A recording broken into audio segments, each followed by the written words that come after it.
तो अभी तक हमारे प्रोजेक्ट की स्टेट कुछ ऐसी लगती है। अगर मैं अपना फ्रंट एंड टर्न अप करूँ तो npm run dev, ठीक है। Let me bring up the front end here. Front end में हमने अपना कोड एडिटर सक्सेसफुली एम्बेड कर लिया था, राइट। और कुछ स्टेट सेटअप करना हमने स्टार्ट किया था, लोकलहोस्ट 5173, ठीक है। यहाँ पे आके हम लोग एक क्रिएट प्लेग्राउंड कर सकते हैं। And I guess back end on नहीं है, बैक एंड सर्वर भी आप कर लेते हैं, otherwise this request will fail. npm run dev, here we go, backend is also now up, ठीक है। रिफ्रेश करते हैं, create playground, and you can see we are on this particular playground, है ना। ये चीज़ हम लोग अब सेटअप कर पाए। अगर तुम्हें अच्छे से याद हो तो बैकएंड पे हमने एक एपीआई लिखी थी, राइट। बैकएंड में हमने एक एपीआई लिखी थी, let me show you that. तो यहाँ पे तुम्हारे पास एक एपीआई थी गेट प्रोजेक्ट ट्री। ये गेट प्रोजेक्ट ट्री एपीआई क्या करती थी, जो भी हमने प्रोजेक्ट नया डेवलप किया है उस प्रोजेक्ट के कॉरस्पॉन्डिंग हमें एक उस प्रोजेक्ट के पूरी डायरेक्टरी की एक ट्री रिटर्न कर देती थी। ये जो पूरी डायरेक्टरी हमारी बन रही है इसकी पूरी ट्री रिटर्न कर देती थी। फॉर एग्जांपल अगर मैं कॉपी करता हूँ यहाँ पे, एक काम करते हैं यहाँ पे इसको रीनेम करते हैं, कॉपी कर लेते हैं, and if I make a request to localhost 5173 /API /v1 /projects /this, ठीक है। And sorry, this is to localhost 3000, ठीक है। तो हमें इस तरीके का एक पूरा का पूरा प्रोजेक्ट ट्री रिटर्न हो जाता था, जिस प्रोजेक्ट ट्री में एक एन एरी ट्री की फॉर्म में मेरा पूरा का पूरा फोल्डर स्ट्रक्चर प्रेजेंट है, ठीक है। अब हमें क्या करना है, हम टेक्निकली चाहते हैं कि इस फोल्डर स्ट्रक्चर के कॉरेस्पॉन्डिंग, जैसा हमें वीएस कोड ऐसा यहाँ पे पूरा फोल्डर स्ट्रक्चर फाइल्स के साथ दिखाता है ना, वैसा ही फोल्डर स्ट्रक्चर हम भी देख पाए, ठीक है।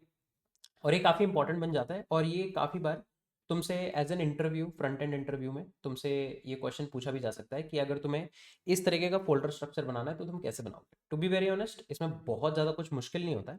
इट्स जस्ट दैट कि तुम्हारे रिकर्जन के लॉजिक्स कितने स्ट्रांग हैं, कितने तुम्हारे रिकर्जन वाले फंडे स्ट्रांग हैं, उसके ऊपर ये सारी चीज़ें बॉयल डाउन करती हैं, ठीक है। तो हम लोग इसी पे फोकस करेंगे सबसे पहले, और हम लोग इस फोल्डर फाइल फोल्डर का जो ये पूरा स्ट्रक्चर है, ये जो पूरा साइड बार है हमारा, इसको बिल्डअप करने की कोशिश करेंगे, ठीक है। चलो, बट सबसे पहले हमें एक चीज समझने की जरूरत है, क्या, कि इस फोल्डर स्ट्रक्चर को बिल्डअप करने के लिए पहले फ्रंट एंड पे इस एपीआई कॉल को करके हमें ये पूरा का पूरा डेटा डाउनलोड भी तो करना है, राइट। हम ये चाहते हैं ना कि भाई ये फोल्डर स्ट्रक्चर मेरा कहीं डाउनलोड होकर आ जाए, एंड उसके बाद ही मैं अपना बाकी का सारा काम रिज्यूम करूंगा, ठीक है। कूल है। तो अब हमें क्या करना होगा, फ्रंट एंड से एक एपीआई हिट करनी होगी। फ्रंट एंड से हम क्या करेंगे, एक एपीआई हिट करेंगे, उस एपीआई से हम लोग डेटा को डाउनलोड करेंगे, राइट। और इस डाउनलोडेड डेटा को हम लोग एक नए कंपोनेंट में पास करेंगे, जिसका हम लोग नाम रखेंगे फाइल फोल्डर साइड बार या फाइल फोल्डर स्ट्रक्चर, ऐसा कुछ नाम रखेंगे, ठीक है। तो इस एपीआई के लिए इम्प्लीमेंटेशन हम लोग स्टार्ट करने की कोशिश करते हैं, ठीक है। चलो, तो एक काम करते हैं, एपीआई पे आते हैं, प्रोजेक्ट्स पे आते हैं, और यहाँ पे एक एपीआई इंप्लीमेंट करते हैं हम लोग, export const get project tree, ठीक है। ये एक एसिंक कॉल होगी, ट्राई कैच लगा लेते हैं, और हम लोग क्या करेंगे, एक्सायोस डॉट गेट करेंगे /API/v1/projects, और हमें गेट प्रोजेक्ट ट्री में टेक्निकली क्या मिलना चाहिए, एक प्रोजेक्ट आईडी मिलनी चाहिए, राइट। हमें एक प्रोजेक्ट आईडी मिलेगी, उस प्रोजेक्ट आईडी को हम लोग यहाँ पे एम्बेड करके भेजेंगे। So $$ project ID, as simple as that, ठीक है। Project ID. अब इस एपीआई में थोड़ा सा मुझे एक चेंज करने का मन है, क्या, कि अभी मैंने जो एपीआई बैकएंड पे सेटअप कर रखी है ना, वो है /API/v1/projects। इसका ना मैं राउट थोड़ा सा चेंज करना चाहता हूँ। अगर हम लोग इसका राउट ऐसा रखें, 1 second, let's quickly check one thing, ठीक है। ये हमारा ये आ गया हमारा बैकएंड राउट्स v1 प्रोजेक्ट्स, ठीक है। इसमें /project id/tree करना चाहूँगा मैं, इसको /tree में चेंज करना चाहूँगा मैं, क्यों, क्योंकि अभी /projects/API/v1/project/project id से लगता है कि वो प्रोजेक्ट की डिटेल्स लेकर आएगा, बल्कि ये प्रोजेक्ट का बस ट्री स्ट्रक्चर लेकर आ रहा है। तो इसको मैं यहाँ पे ऐसा /tree से डिनोट करूँगा, ठीक है, ताकि हमें पता लग जाए कि इस प्रोजेक्ट का ट्री स्ट्रक्चर ही लेकर आएगा, ठीक है। और अब हम लोग अब अगर एपीआई हिट करेंगे तो हमें /tree पर एपीआई हिट करनी होगी, and then you will get this corresponding response, ठीक है। तो देखो ये हमने एक एक्सायोस की रिक्वेस्ट यहाँ पे बना ली। अब अभी तक हम लोग जो स्ट्रक्चर फॉलो करते आ रहे हैं उस स्ट्रक्चर के हिसाब से हमें एक हुक बनाना चाहिए। ये हुक क्या होगा, एक क्वेरी होगी, है ना। तो use project tree dot JS हम लोग एक क्वेरी सेटअप करने की कोशिश करेंगे। Export const use project tree, ठीक है, यूज प्रोजेक्ट ट्री। ओके, इस प्रोजेक्ट ट्री में हम लोग क्या करेंगे, यहाँ पे हम लोग अपने यूज क्वेरी फंक्शन का यूज करेंगे, is equals to use query. ठीक है, यूज क्वेरी कहाँ से आएगा, रिएक्ट क्वेरी से आएगा, ठीक है। और इसको हम लोग पास करेंगे क्या, एक क्वेरी की पास करेंगे, इसको एक क्वेरी की पास करेंगे। वैसे हमें क्वेरी की अभी जरूरत नहीं है क्योंकि इस डेटा को मैं कैश नहीं रखना चाहता, इस डेटा को मैं कैश नहीं करना चाहता क्योंकि ये डेटा काफ़ी फ्रिक्वेंटली अपडेट हो सकता है। तो मुझे हमेशा लेटेस्ट स्ट्रक्चर ही चाहिए फोल्डर का। मैं नहीं चाहता कि मैंने कोई फाइल बनाई थी 10 सेकंड पहले और वो अभी तक रिफ्रेश नहीं हुआ है। तो टेक्निकली हमें क्वेरी की इतनी ज़्यादा ज़रूरत है भी नहीं, ठीक है। हम लोग यहाँ पे अपने क्वेरी फंक्शन से भी काम चला सकते हैं। देखते हैं अगर कोई एरर आएगी तो सिर्फ क्वेरी की दे देंगे, बट कोई भी कैशिंग कैपेबिलिटीज हम इसमें इनेबल नहीं करेंगे, ठीक है। और क्वेरी फंक्शन क्या होगा, हम लोग एक कॉल बैक हिट करेंगे किसको, गेट प्रोजेक्ट ट्री पे, जो कि एक प्रोजेक्ट आईडी पास करेगा। ये प्रोजेक्ट आईडी हमें इस हुक में मिल जाएगी, प्रोजेक्ट आईडी। इस हुक में हम लोग प्रोजेक्ट आईडी पास कर देंगे और यहाँ से कॉल कर देंगे फॉर द प्रोजेक्ट आईडी। ये हमें रिटर्न में क्या देगा, अगर तुम्हें याद हो जैसे मैंने यूज पिंग में दिखाया था, ये हमें is loading, is error, data, ये सब कुछ देता है। तो यही डेटा हम लोग यहाँ से ले लेंगे, ठीक है। और हम लोग यहाँ से रिटर्न करेंगे is loading, is error, data, error. और टेक्निकली मतलब अगेन एक चीज़ हमें ध्यान में देके चलनी है कि यहाँ पे हमें कोई कैशिंग कैपेबिलिटीज़ नहीं चाहिए। तो अगर तुम in case because of complexity या कुछ भी मान लो तुम्हें एरर आती है या फिर लेट्स से तुम ये हुक नहीं बनाना चाहते तो इट्स मोर लेस ओके, क्योंकि टेक्निकली मैं बस एक्सायोस वाली कॉल पे एक लेयर ही ऐड कर रहा हूँ यहाँ पे, क्योंकि मुझे कोई कैशिंग कैपेबिलिटीज़ की ज़रूरत नहीं पड़ रही है। तो it's more less an overdo thing, but let's do it and see कि क्या हमारे पास स्ट्रक्चर आता है, ठीक है। इसको मैं बना लेता हूँ प्रोजेक्ट ट्री, इसका नाम दे देता हूँ मैं प्रोजेक्ट ट्री, और मैं प्रोजेक्ट ट्री को ही एक्सपोर्ट करूँगा, ठीक है। तो ये हमारे पास एक हुक बन गया है। जैसे ही हमारे पास ये हुक बन गया, अब एक काम करते हैं, अपने स्टोर पे चलते हैं और एक नया स्टोर बनाते हैं। इस स्टोर का नाम हम लोग रखेंगे फाइल फोल्डर, और I would say let's call it as tree structure store dot जिक्स, ठीक है। हम लोग इसको कॉल क्या बनाएंगे, ट्री स्ट्रक्चर स्टोर बनाएंगे। और मैं इस डेटा को ना इस जस्टैंड के स्टोर में ही डाउनलोड करूंगा, ताकि क्योंकि हो सकता है मुझे ये डेटा ना कई जगह पे जरूरत पड़े इस डेटा की, ठीक है। तो मैं बार बार वहां से इसको डाउनलोड नहीं करूंगा, मैं इसको एक ही बार स्टोर में अपने लोड करके रख लूंगा। स्टोर बनाते कैसे हैं पता है हमें, जस्टैंड का क्रिएट फंक्शन होता है हमारे पास, जिससे हम लोग क्या कर सकते हैं, एक स्टोर बना सकते हैं, है ना। और अगर तुम्हें याद हो तो हमने स्टोर पहले भी कुछ इस तरीके से बनाया था। चलो तो देखते हैं, export const use tree structure store, ऐसा हम लोग एक स्टोर बनाएंगे जो कि बनता कैसे है, एक क्रिएट फंक्शन की कॉल से बनता है, ठीक है। एक क्रिएट फंक्शन की कॉल से बनेगा। ये क्रिएट फंक्शन की कॉल हमें क्या देगी, एक सेटर फंक्शन देगी जिसका यूज करके हम चीज़ों को सेट कर सकते हैं, ठीक है। और यहाँ से हम लोग रिटर्न क्या करना चाहेंगे, यहाँ से हम लोग रिटर्न क्या करना चाहेंगे, यहाँ से हम लोग रिटर्न करना चाहेंगे ट्री स्ट्रक्चर, ट्री स्ट्रक्चर जो कि इनिशियली क्या होगा, नल।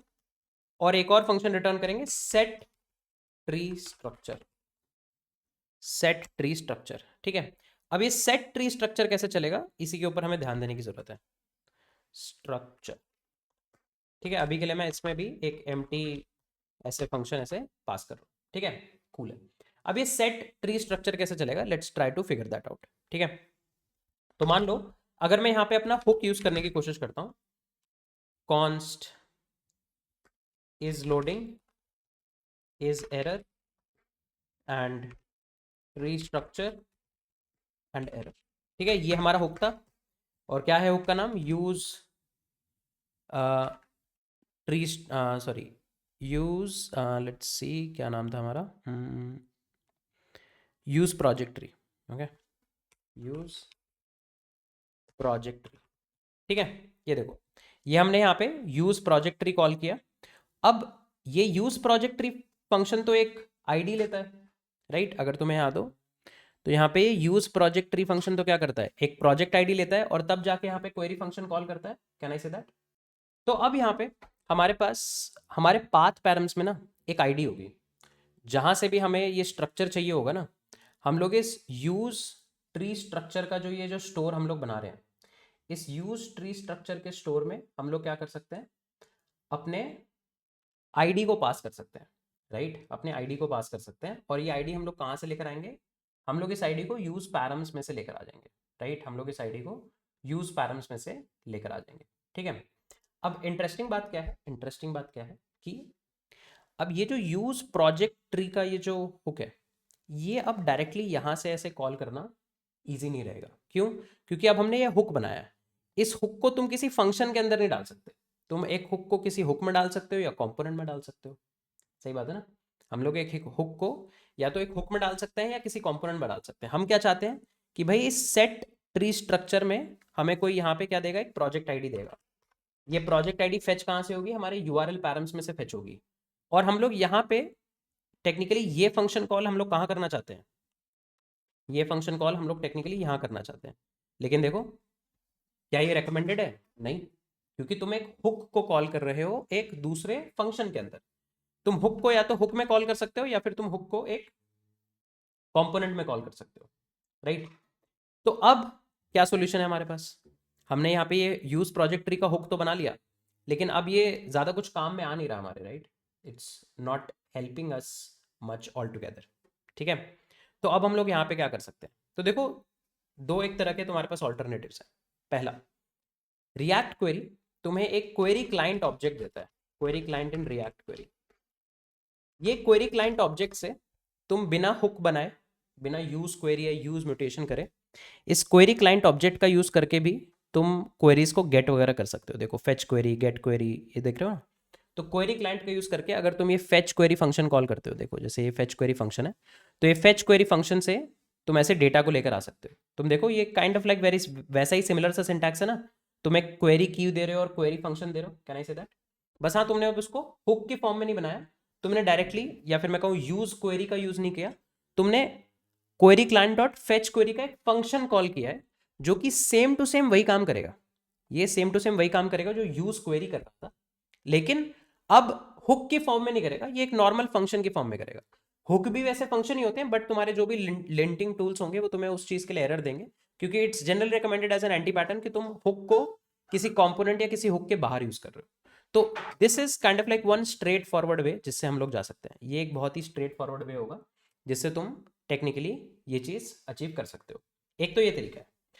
दूसरा तरीका क्या है कि अब मान लो जैसे ये यूज प्रोजेक्ट स्ट्रक्चर का जो ये स्टोर है, ये स्टोर के अंदर जब ये सेट ट्री स्ट्रक्चर का कॉल आ रहा है, हम लोग भाई यहाँ पे यूज प्रोजेक्ट ट्री कॉल नहीं कर सकते, लेकिन मे बी हम लोग एक ऑपोजिट कनेक्शन बिठा लें कि भाई आप ऐसा कुछ कर लो कि const store is equals to use tree structure store, है ना? कि भाई आप स्टोर ले आओ और फिर इस क्वेरी को कॉल करने के बाद इसके ऑन सक्सेस वगैरह में चीज़ों को सेट करो, ठीक है? जैसे हम म्यूटेशन वगैरह के ऑन सक्सेस में करते हैं। बट उसके साथ एक प्रॉब्लम है कि जो वर्जन 5 आ गया है रिएक्ट क्वेरी का, अगर उसमें तुम यूज क्वेरी को चेक करोगे, use query v5 react query, तो यूज क्वेरी के साथ एक छोटी प्रॉब्लम है। Let me show you use query, ठीक है? अगर तुम देखोगे यूज क्वेरी के साथ अब तुम यहाँ पे एक्चुअल में ऑन सक्सेस या ऑन एरर ये सब चीजें नहीं दे पा रहे, राइट? तो या तो फिर अब अगर तुम पुराना वर्जन यूज कर रहे होते तो फिर ये पॉसिबल होता कि भाई ऑन सक्सेस तुम ऐसे देते और फिर उसके कॉरेस्पॉन्डिंग कुछ कॉल बैक लिख लेते और इस स्टोर पे इस ट्री स्ट्रक्चर के सेट फंक्शन को कॉल कर लेते हैं। तो अब जब हमारे पास ये अवेलेबल नहीं है, तो I believe the first solution is the way to go for, कि हम लोग यहाँ पे क्वेरी क्लाइंट का यूज करके डायरेक्टली अपनी कॉल कर लेंगे। और जो ये हुक है ये भी वेस्ट नहीं होगा, किसी ना किसी फंक्शन में कभी ना कभी हमें हो सकता है कि एक प्रोजेक्ट ट्री की जरूरत पड़े, तब हम लोग इस हुक को उस कंपोनेंट में या किसी दूसरे हुक में कॉल कर लेंगे, ठीक है? चलो, तो अब ट्राई करते हैं अपने क्वेरी क्लाइंट को सेटअप करने का, ठीक है? अपना क्वेरी क्लाइंट सेटअप करते हैं। तो यहाँ पे तुम बना सकते हो const query client is equals to new query client object, ठीक है, देखो ये क्वेरी क्लाइंट कहाँ से आ रहा है, रिएक्ट क्वेरी से आ रहा है। और अब सेम तरह की कॉल हम लोग कहाँ से कर देंगे, यहाँ से कर देंगे। ठीक है, तो सेम टू सेम वही क्वेरी की कॉल हम लोग करेंगे। So let's say const await query client dot fetch query. ठीक है, query client dot fetch query. और ये भी सेम टू सेम पैरामीटर्स लेगा। ये लेगा एक क्वेरी फंक्शन, ये लेगा एक क्वेरी फंक्शन, जिस क्वेरी फंक्शन में हम लोग इस प्रोजेक्ट आईडी को पास कर देंगे। गेट प्रोजेक्ट ट्री को इंपोर्ट कर लेते हैं। गेट प्रोजेक्ट ट्री को मैंने इंपोर्ट कर लिया। ठीक है, और इस फंक्शन को मैं बना दूंगा एक एसिंग फंक्शन, तभी हम लोग अवेट कर पाएंगे। अगर मैं इसको एसिंग फंक्शन नहीं बनाऊंगा तो हम इसको अवेट नहीं कर पाएंगे, राइट। और अगर मैं तुम्हें दिखाऊं ये रिस्पॉन्स में तुम्हें क्या दे रहा है, अगर मैं फेच क्वेरी का तुम्हें रिस्पॉन्स दिखाऊं तो देखो ये तुम्हें रिस्पॉन्स में एक डेटा देगा। यहाँ पे तुम्हें रिस्पॉन्स में इस क्वेरी का रिस्पॉन्स डेटा आएगा। उस डेटा से तुम सारी की सारी चीज़ें फेच कर सकते हो। अभी के लिए मान लो मैंने यहाँ पे डेटा कर दिया, ठीक है, और डेटा को प्रिंट कर लेता हूँ, कंसोल डॉट लॉग डेटा। ठीक है, डेटा को क्या कर लेते हैं, प्रिंट कर लेते हैं। जो भी हमारे पास डेटा रिस्पॉन्स में आएगा उसको हम लोग अभी के लिए प्रिंट कर रहे हैं। ठीक है, सो दिस इज गुड। ये हटा लेते हैं अभी हम लोग। ठीक है, ये हटा लेते हैं। और अभी हमने सेटर फंक्शन का कॉल नहीं करा है। ठीक है, तो जस्ट टू रिवाइज क्या कुछ कर लिया है हमने। हमने अपनी एक बेसिक एपीआई बनाई थी गेट प्रोजेक्ट ट्री की, जो बैकएंड की एपीआई को कॉल कर रहा है, और एक स्टोर बनाना स्टार्ट किया जिसमें हम लोग ट्री के स्ट्रक्चर को स्टोर करेंगे, क्योंकि ट्री का स्ट्रक्चर हो सकता है किसी भी कंपोनेंट से हमें कॉल करना पड़े। तो ट्री का स्ट्रक्चर इनिशियली नल है, और एक फंक्शन है सेट ट्री स्ट्रक्चर जो क्या कर रहा है, एक एपीआई कॉल कर रहा है using react queries query client. अब हम यहाँ पे यूज क्वेरी या यूज म्यूटेशन के हुक की जगह जो अंडरलाइंग रॉ फंक्शनैलिटी है क्वेरी क्लाइंट की उसको यूज करने वाले हैं। उसका फेच क्वेरी फंक्शन देंगे जो कि सिमिलर टाइप का ही सिंटैक्स लेता है क्वेरी फंक्शन का, and it will give us the response data. एक बार इस डेटा को चेक कर लेते हैं कि ये डेटा कैसा आ रहा है, क्या आ रहा है। और एक बार हमें पता लग गया डेटा क्या आ रहा है, फिर हम इस ट्री स्ट्रक्चर को क्या कर पाएंगे, सेट कर पाएंगे, राइट। इस ट्री स्ट्रक्चर को यहाँ पे इस सेटर का यूज करके हम लोग इस पूरे के पूरे ट्री स्ट्रक्चर को सेट कर पाएंगे। ठीक है, तो चलो ट्राई करते हैं and let's try to see कि whether we are able to build it और नॉट।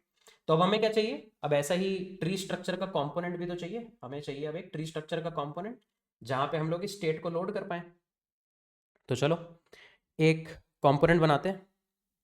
ये कंपोनेंट हमारा ऑर्गेनिज्म होगा। एक न्यू फोल्डर में बना रहा हूँ, ट्री स्ट्रक्चर। इस फोल्डर के अंदर एक फाइल बनाते हैं, ट्री स्ट्रक्चर डॉट JSX। ठीक है, export const tree structure, tree structure. ठीक है, इस ट्री स्ट्रक्चर को 2 मिनट के लिए मैं अपने पेज पे एम्बेड कर लेता हूँ। तो पेजेस पे चलते हैं, प्रोजेक्ट प्लेग्राउंड, और यहाँ पे जैसे मैंने एडिटर बटन को एम्बेड किया था ना, अभी इनको सबको शेप कर देंगे, इनको CSS वगैरह से शेप कर देंगे, कोई दिक्कत की बात नहीं है। अभी बस इसको इंपोर्ट कर लेते हैं। ट्री स्ट्रक्चर को मैंने इंपोर्ट कर लिया, सेव करता हूँ मैं। और एक बार मैं UI पे आऊँगा तो यहाँ पे देखो ट्री स्ट्रक्चर तुम्हें ऐसे दिख रहा होगा। ठीक है, चलो इसको ऊपर कर देता हूँ ताकि थोड़ा बेटर विजुअलाइजेशन आए। ठीक है, देखो ट्री स्ट्रक्चर यहाँ पे आ। चलो अब मैं क्या करना चाहता हूँ, मैं इस ट्री स्ट्रक्चर में अपने स्टोर को कॉल करूँगा, अपने स्टोर को लोड करूँगा। ठीक है, स्टोर को लोड कैसे कर सकते हैं, हम कहेंगे tree, sorry, use tree structure store. इस स्टोर को हम लोग कॉल करेंगे और ये स्टोर हमें क्या दे देगा, अगर तुम्हें याद हो जस्टैंड की डॉक्यूमेंटेशन से, जस्टैंड। ठीक है, तो देखो जैसे तुम स्टोर को कॉल करोगे ये तुम्हें स्टोर का सेटर फंक्शन और स्टोर का वेरिएबल दोनों चीज़ें लौटा देगा। ठीक है, तो यहाँ पे कॉल करते हैं कॉन्स्ट ट्री स्ट्रक्चर, और इसके अलावा क्या मिलेगा हमें, सेट ट्री स्ट्रक्चर। तो सीधा स्टोर से ही ले आते हैं ट्री स्ट्रक्चर और सेट ट्री स्ट्रक्चर। ठीक है, here we go। चलो राइट, और हम क्या करेंगे, हम क्या करेंगे, यहाँ पे हम लोग यूज पैरम से आईडी ले आते हैं, project ID, right. Project ID is equals to use params. Use params हमें कौन देता है, रिएक्ट राउटर डॉम देता है। और ये हमें मिल कैसे रहा है, क्योंकि हमारी जो राउटर की फाइल है वहाँ पे हमने प्रोजेक्ट आईडी सेट की हुई है। ठीक है, चलो कूल है। नाउ कमिंग बैक, अब ये प्रोजेक्ट आईडी हमें मिल गई ना, ये प्रोजेक्ट आईडी हमें मिल गई। हम क्या करेंगे, सो एक यूज इफेक्ट लगाते हैं, एक यूज इफेक्ट लगाएंगे। ठीक है, ये यूज इफेक्ट कब कब काम करेगा, जब भी प्रोजेक्ट आईडी चेंज होगी और उस टाइम पे ये काम करेगा। और इससे हम लोग क्या करेंगे, सेट ट्री स्ट्रक्चर के फंक्शन को कॉल करेंगे, सेट ट्री स्ट्रक्चर के फंक्शन को यहाँ पे कॉल कर देंगे। ठीक है, चलो तो इसके अलावा हमें यहाँ पे सेट ट्री स्ट्रक्चर भी पास करना हो। ठीक है, चलो देखते हैं कि क्या होता है। और let's go here, inspect console, refresh. ठीक है, ये देखो हमें कुछ कुछ डेटा आ रहा है, यहाँ पे देखो कुछ कुछ डेटा आ रहा है, और डेटा के अंदर ये नेम, पाथ, चिल्ड्रन देख रहे हो, पूरा का पूरा ट्री स्ट्रक्चर फेच होकर आ रहा है। ये पूरा डेटा हम लोग फेच करके ला पा रहे हैं। Can I say that? Right. तो काफ़ी आसानी से हमें पूरा का पूरा ट्री स्ट्रक्चर डाउनलोडेड मिल रहा है। अब हमें क्या करना है, हमें तो बस इसको अपने ट्री स्ट्रक्चर के स्टेट पे सेट कर देना है। राइट, तो चलो एक काम करते हैं, यहाँ पे आते हैं। जब ये डेटा हमारे पास डाउनलोड होकर आ गया, तो अगर तुम देखोगे तो डेटा के अंदर एक डेटा प्रॉपर्टी है। तो लेट्स डू वन थिंग, यहाँ से रिस्पॉन्स डॉट डेटा ही रिटर्न करते हैं, सेव इट। अब अगर तुम रिफ्रेश करोगे तो सीधा तुम्हें पूरा का पूरा फोल्डर स्ट्रक्चर का पाथ ही मिलेगा। ठीक है, यहाँ पे आके कंसोल डॉट लॉग करने के बाद अब मैं अपना सेटर कॉल कर देता हूँ। ये सेटर क्या करेगा, ट्री स्ट्रक्चर के अंदर डेटा को सेट कर देगा। राइट, ट्री स्ट्रक्चर के अंदर डेटा को सेट कर देगा, एज सिंपल एज दैट। और अब हम लोग क्या कर सकते हैं, ट्री स्ट्रक्चर को कंपोनेंट से प्रिंट करके देख सकते हैं। ठीक है, ट्री स्ट्रक्चर को कंपोनेंट से प्रिंट करके देख सकते हैं। तो इफ ट्री स्ट्रक्चर, अगर ट्री स्ट्रक्चर एग्जिस्ट करता है तो हम क्या करेंगे, console dot log tree structure, else हम लोग ट्री स्ट्रक्चर को डाउनलोड करेंगे। ठीक है, तो देखो हमने क्या करा, अगर ट्री स्ट्रक्चर एग्जिस्ट करता है तब तो भाई ट्री स्ट्रक्चर को प्रिंट कर दो, ट्री। और अगर एग्जिस्ट नहीं करता तो भाई ट्री स्ट्रक्चर को लोड करके लाने की जरूरत है, उसको भाई लोड कर लो। चलो क्लियर करते हैं, रिफ्रेश करते हैं, और तुम देख सकते हो ये पूरा का पूरा ट्री हमारे ट्री की स्टेट में अवेलेबल हो चुका है। अब कहीं से भी मैं इस ट्री को एक्सेस करना चाहूंगा, मैं इस ट्री को टेक्निकली एक्सेस कर पाऊंगा। ठीक है, तो जस्टैंड के स्टोर में हमारे पास ट्री अवेलेबल हो चुका है। ठीक है, एंड और तुम देखो यहाँ पे एक ना वार्निंग आ रही है क्वेरी की के लिए। तो वो वार्निंग इसीलिए आ रही है क्योंकि क्वेरी की मैंडेटरी एक्सपेक्ट कर रहा है हमसे, तो इसको क्वेरी की तो दे ही देते हैं, क्वेरी फंक्शन के अलावा इसको एक क्वेरी की तो दे ही देते हैं, बट हम लोग इससे कुछ भी कैशिंग एक्सपेक्ट नहीं करेंगे। ठीक है, तो इसको इस तरीके के एक project tree hyphen project ID, कि भाई हर प्रोजेक्ट आईडी की एक डिफरेंट क्वेरी की हो जाएगी। एक बार और रिफ्रेश करते हैं और तुम देखो वो एरर अब जा चुकी है। Now you have this whole tree structure. अब इस डाउनलोडेड ट्री स्ट्रक्चर के बेसिस पे हमें अपने यूआई पे एक पूरी की पूरी ट्री की यूआई बनानी है, जैसे ये वीएस कोड टाइप के स्ट्रक्चर में दिखती है। This is now what we are gonna do. तो यहाँ पे एक छोटा सा चेंज कर रहे हैं हम लोग। अब जैसे मैंने ये प्रोजेक्ट आईडी ना इस फंक्शन में पास करी है, ये प्रोजेक्ट आईडी मैंने इस फंक्शन में पास करी है, इसको इस फंक्शन में पास करने की जगह मैं प्रोजेक्ट आईडी इस स्टोर में सेट भी करके रख सकता था ना। ठीक है, और एक सेटर रखता मैं, एक यहाँ पे एक और सेटर रखता, सेट प्रोजेक्ट आईडी, जो कि मेरे प्रोजेक्ट आईडी को सेट कर देता। ठीक है, और मुझे फिर प्रोजेक्ट आईडी को ना यहाँ पे ऐसे पास करने की जरूरत नहीं पड़ती। बट तुम्हें लगेगा कि अरे सर अगर आप पास नहीं करोगे तो फिर ये प्रोजेक्ट आईडी मिलेगा कैसे, ये प्रोजेक्ट आईडी इसको मिलेगा कैसे स्टेट में से। तो जैसे तुम्हारे पास सेटर होता है ना, वैसे ही तुम्हारे पास एक गेटर भी होता है। तो जस्टैंड में तुम्हारे पास एक गेटर भी होता है, जस्टैंड गेट। ठीक है, तो अगर मैं तुम्हें जस्टैंड की डॉक्यूमेंटेशन दिखाऊं, जैसे तुम्हें यहाँ पे सेटर दिख रहा है, लेट से जस्टैंड गेटर लिखते हैं, गेटर। ठीक है, ये देखो जैसे सेट है ना, वैसे ही तुम्हारे पास एक गेट फंक्शन भी होता है। तुम क्या कर सकते हो, यहाँ पे एक गेटर रख सकते हो, गेट, और उस गेटर से तुम प्रोजेक्ट आईडी लेकर आ सकते हो, गेट डॉट प्रोजेक्ट आईडी। ठीक है, और यहाँ पे भी तुम क्या कर सकते हो, गेट डॉट प्रोजेक्ट आईडी। ठीक लग रहा है, यहाँ पे गेट डॉट प्रोजेक्ट आईडी। अब इसको अब ऐसे यहाँ पे कॉल करना उतना बढ़िया नहीं है, तो बेटर क्या होगा, हम लोग यहाँ पे प्रोजेक्ट आईडी को अलग से निकाल ही लें। ID is equals to, you can say get dot project ID, और यहाँ पे आईडी को हम लोग सेपरेटली पास कर दें। मॉरल ऑफ द स्टोरी कि तुम आईडी को इस तरीके से यूज़ कर सकते हो। तो प्रोजेक्ट आईडी इज आईडी। ठीक है, तो इस तरीके से तुम्हें यहाँ पे आईडी मिल जाएगी। ठीक है, तो अगर तुम्हें स्टोर के अंदर स्टोर में से ही कुछ रीड करना है तो तुम्हें गेटर यूज करना होगा, और अगर तुम्हें स्टोर के अंदर कुछ सेट करना है तो तुम्हें सेटर यूज करना होगा। अब यहाँ पे हम क्या करेंगे, अपने प्रोजेक्ट प्लेग्राउंड पे आते हैं। अब इस प्रोजेक्ट प्लेग्राउंड के कंपोनेंट को जब हम लोड कर रहे हैं तो एक यूज इफेक्ट लगाते हैं, यूज इफेक्ट, कि भाई जब फर्स्ट टाइम लोड होगा ना मेरा कंपोनेंट, जब मेरा फर्स्ट टाइम कंपोनेंट लोड होगा उस टाइम पे मैं क्या करूंगा, अपने स्टोर को बुलाऊंगा, const use tree structure store. इस स्टोर में से मैं क्या लेकर आऊंगा, अपना सेटर लेकर आऊंगा, set project ID, set project ID. ठीक है, देख लेते हैं सही लिखा है ना।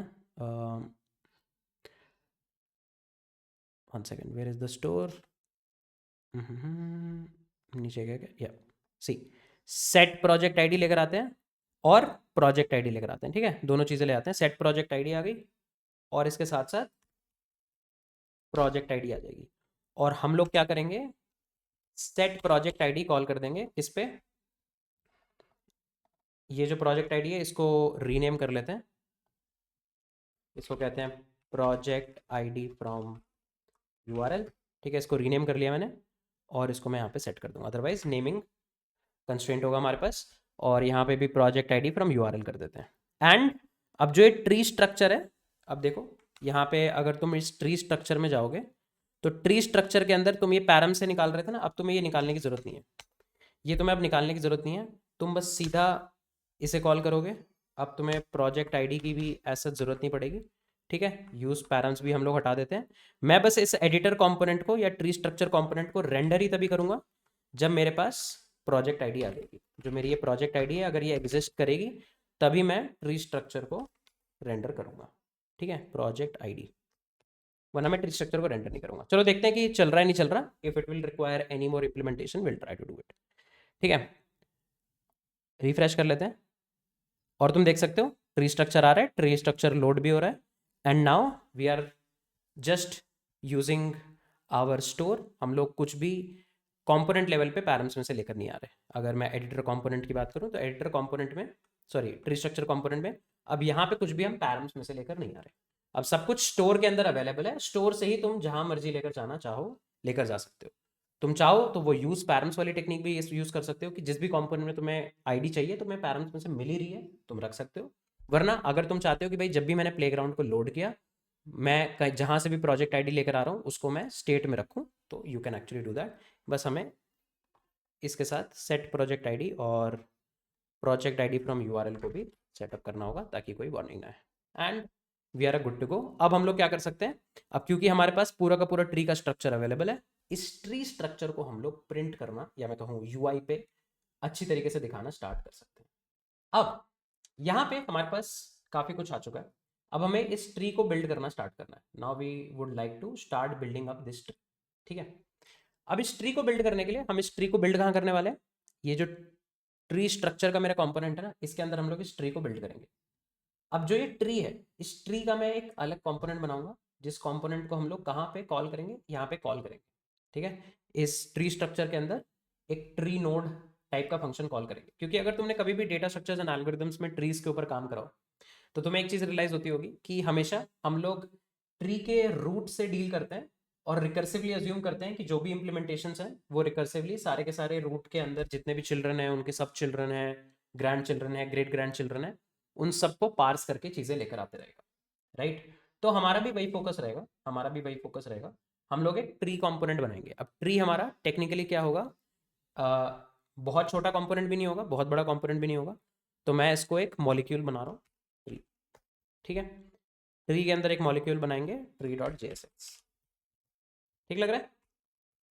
एंड अगेन ये तुम्हारा कॉल है, कुछ लोग हो सकता है तुम सोचो कि ट्री बहुत ही छोटा है तो उसको तुम एटम में भी डाल सकते हो। अगेन एज आई मेंशन कोई हार्ड एंड फास्ट रूल नहीं है। ठीक है, अब यहाँ पे हम लोग ट्री कंपोनेंट को बिल्डअप करना स्टार्ट करेंगे। ट्री कंपोनेंट को बिल्डअप करने के लिए ना जो सबसे ज़्यादा इंपॉर्टेंट चीज़ है वो है डेटा, वो है डेटा, कि भाई जो भी तुम्हारा ट्री का डेटा है वो तुम लेकर आओ। तो I will say file folder data, इसका बेटर नेम रखते हैं फाइल फोल्डर डेटा, कि जो भी फाइल और फोल्डर का नेस्टेड ट्री स्ट्रक्चर है वो तुम लेकर आओगे और उसी के बेसिस पे जो भी कंपोनेंट है वो बिल्ड होगा।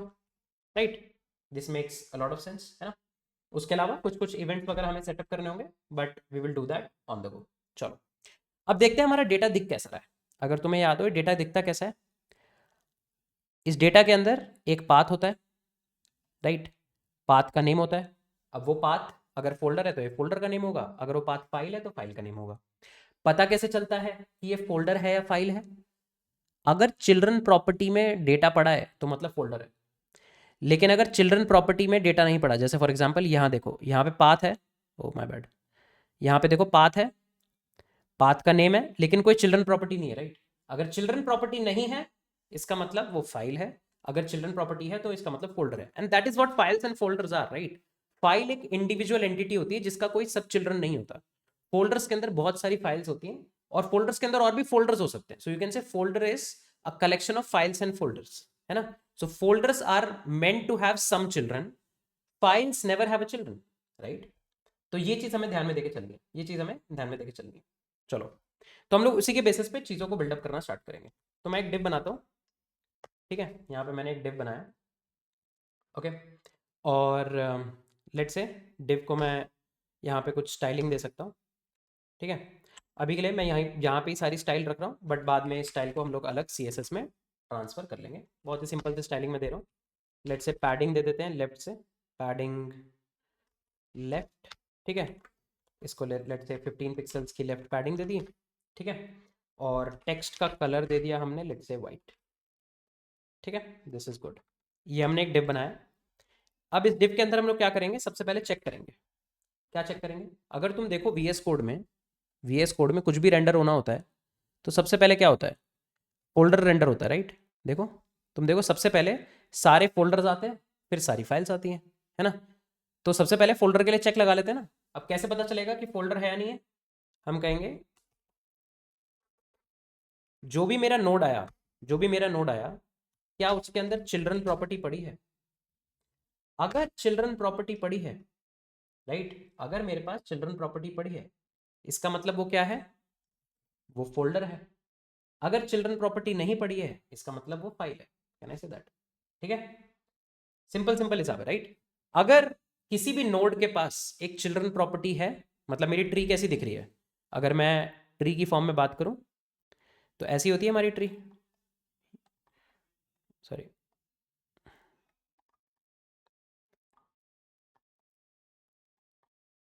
ठीक है, इस तरीके से होती है ना हमारी ट्री।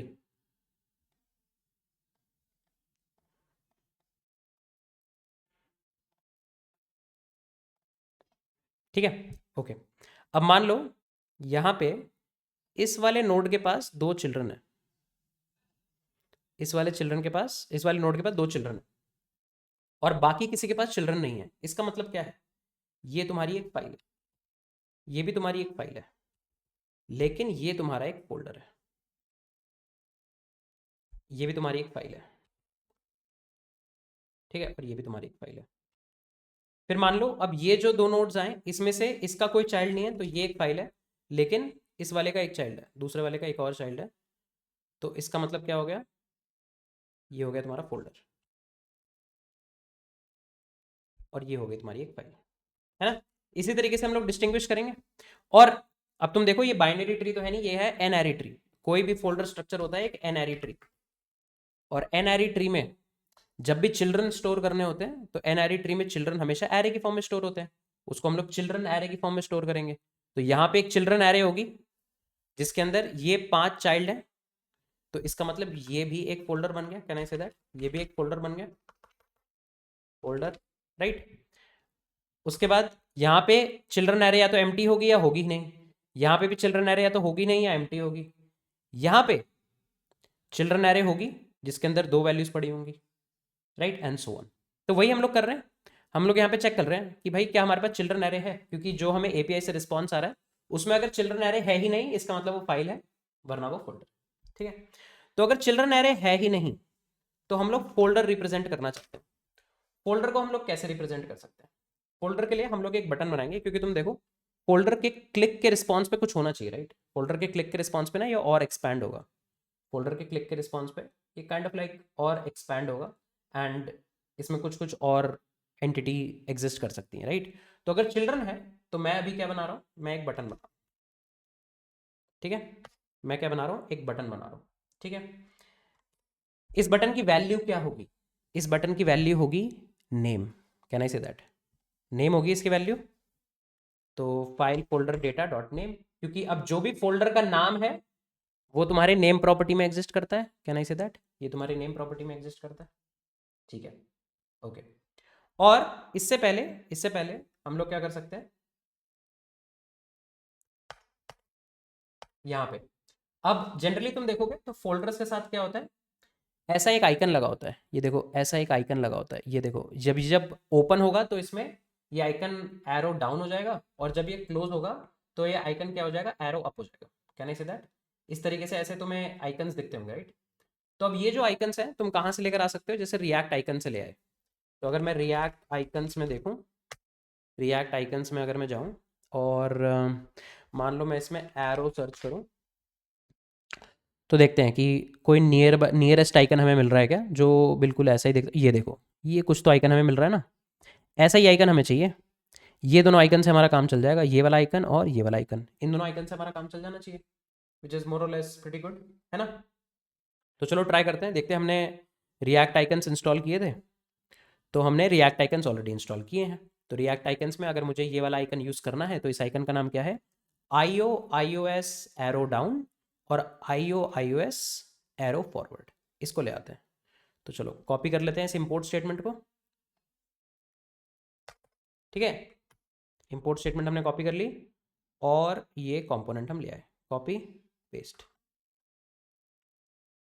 ठीक है, ये कंपोनेंट हम लोग यहाँ पे ले आए। ठीक लग रहा है? ओके। अब इसको बटन के अंदर ही कर देते हैं, क्योंकि ये पूरा बटन का ही पार्ट होगा, तो इसको मैं बटन के अंदर ही कर दूँ। ठीक है, इसको मैंने बटन के अंदर ही कर दिया। ठीक है, और इसको क्या कर सकते हैं हम लोग, स्टाइल कर सकते हैं लेट से। ठीक है, इसको स्टाइल करने की कोशिश करते हैं। तो इसको दे देते हैं लेट से हाइट 10 पिक्सल्स, विड्थ 10 पिक्सल्स।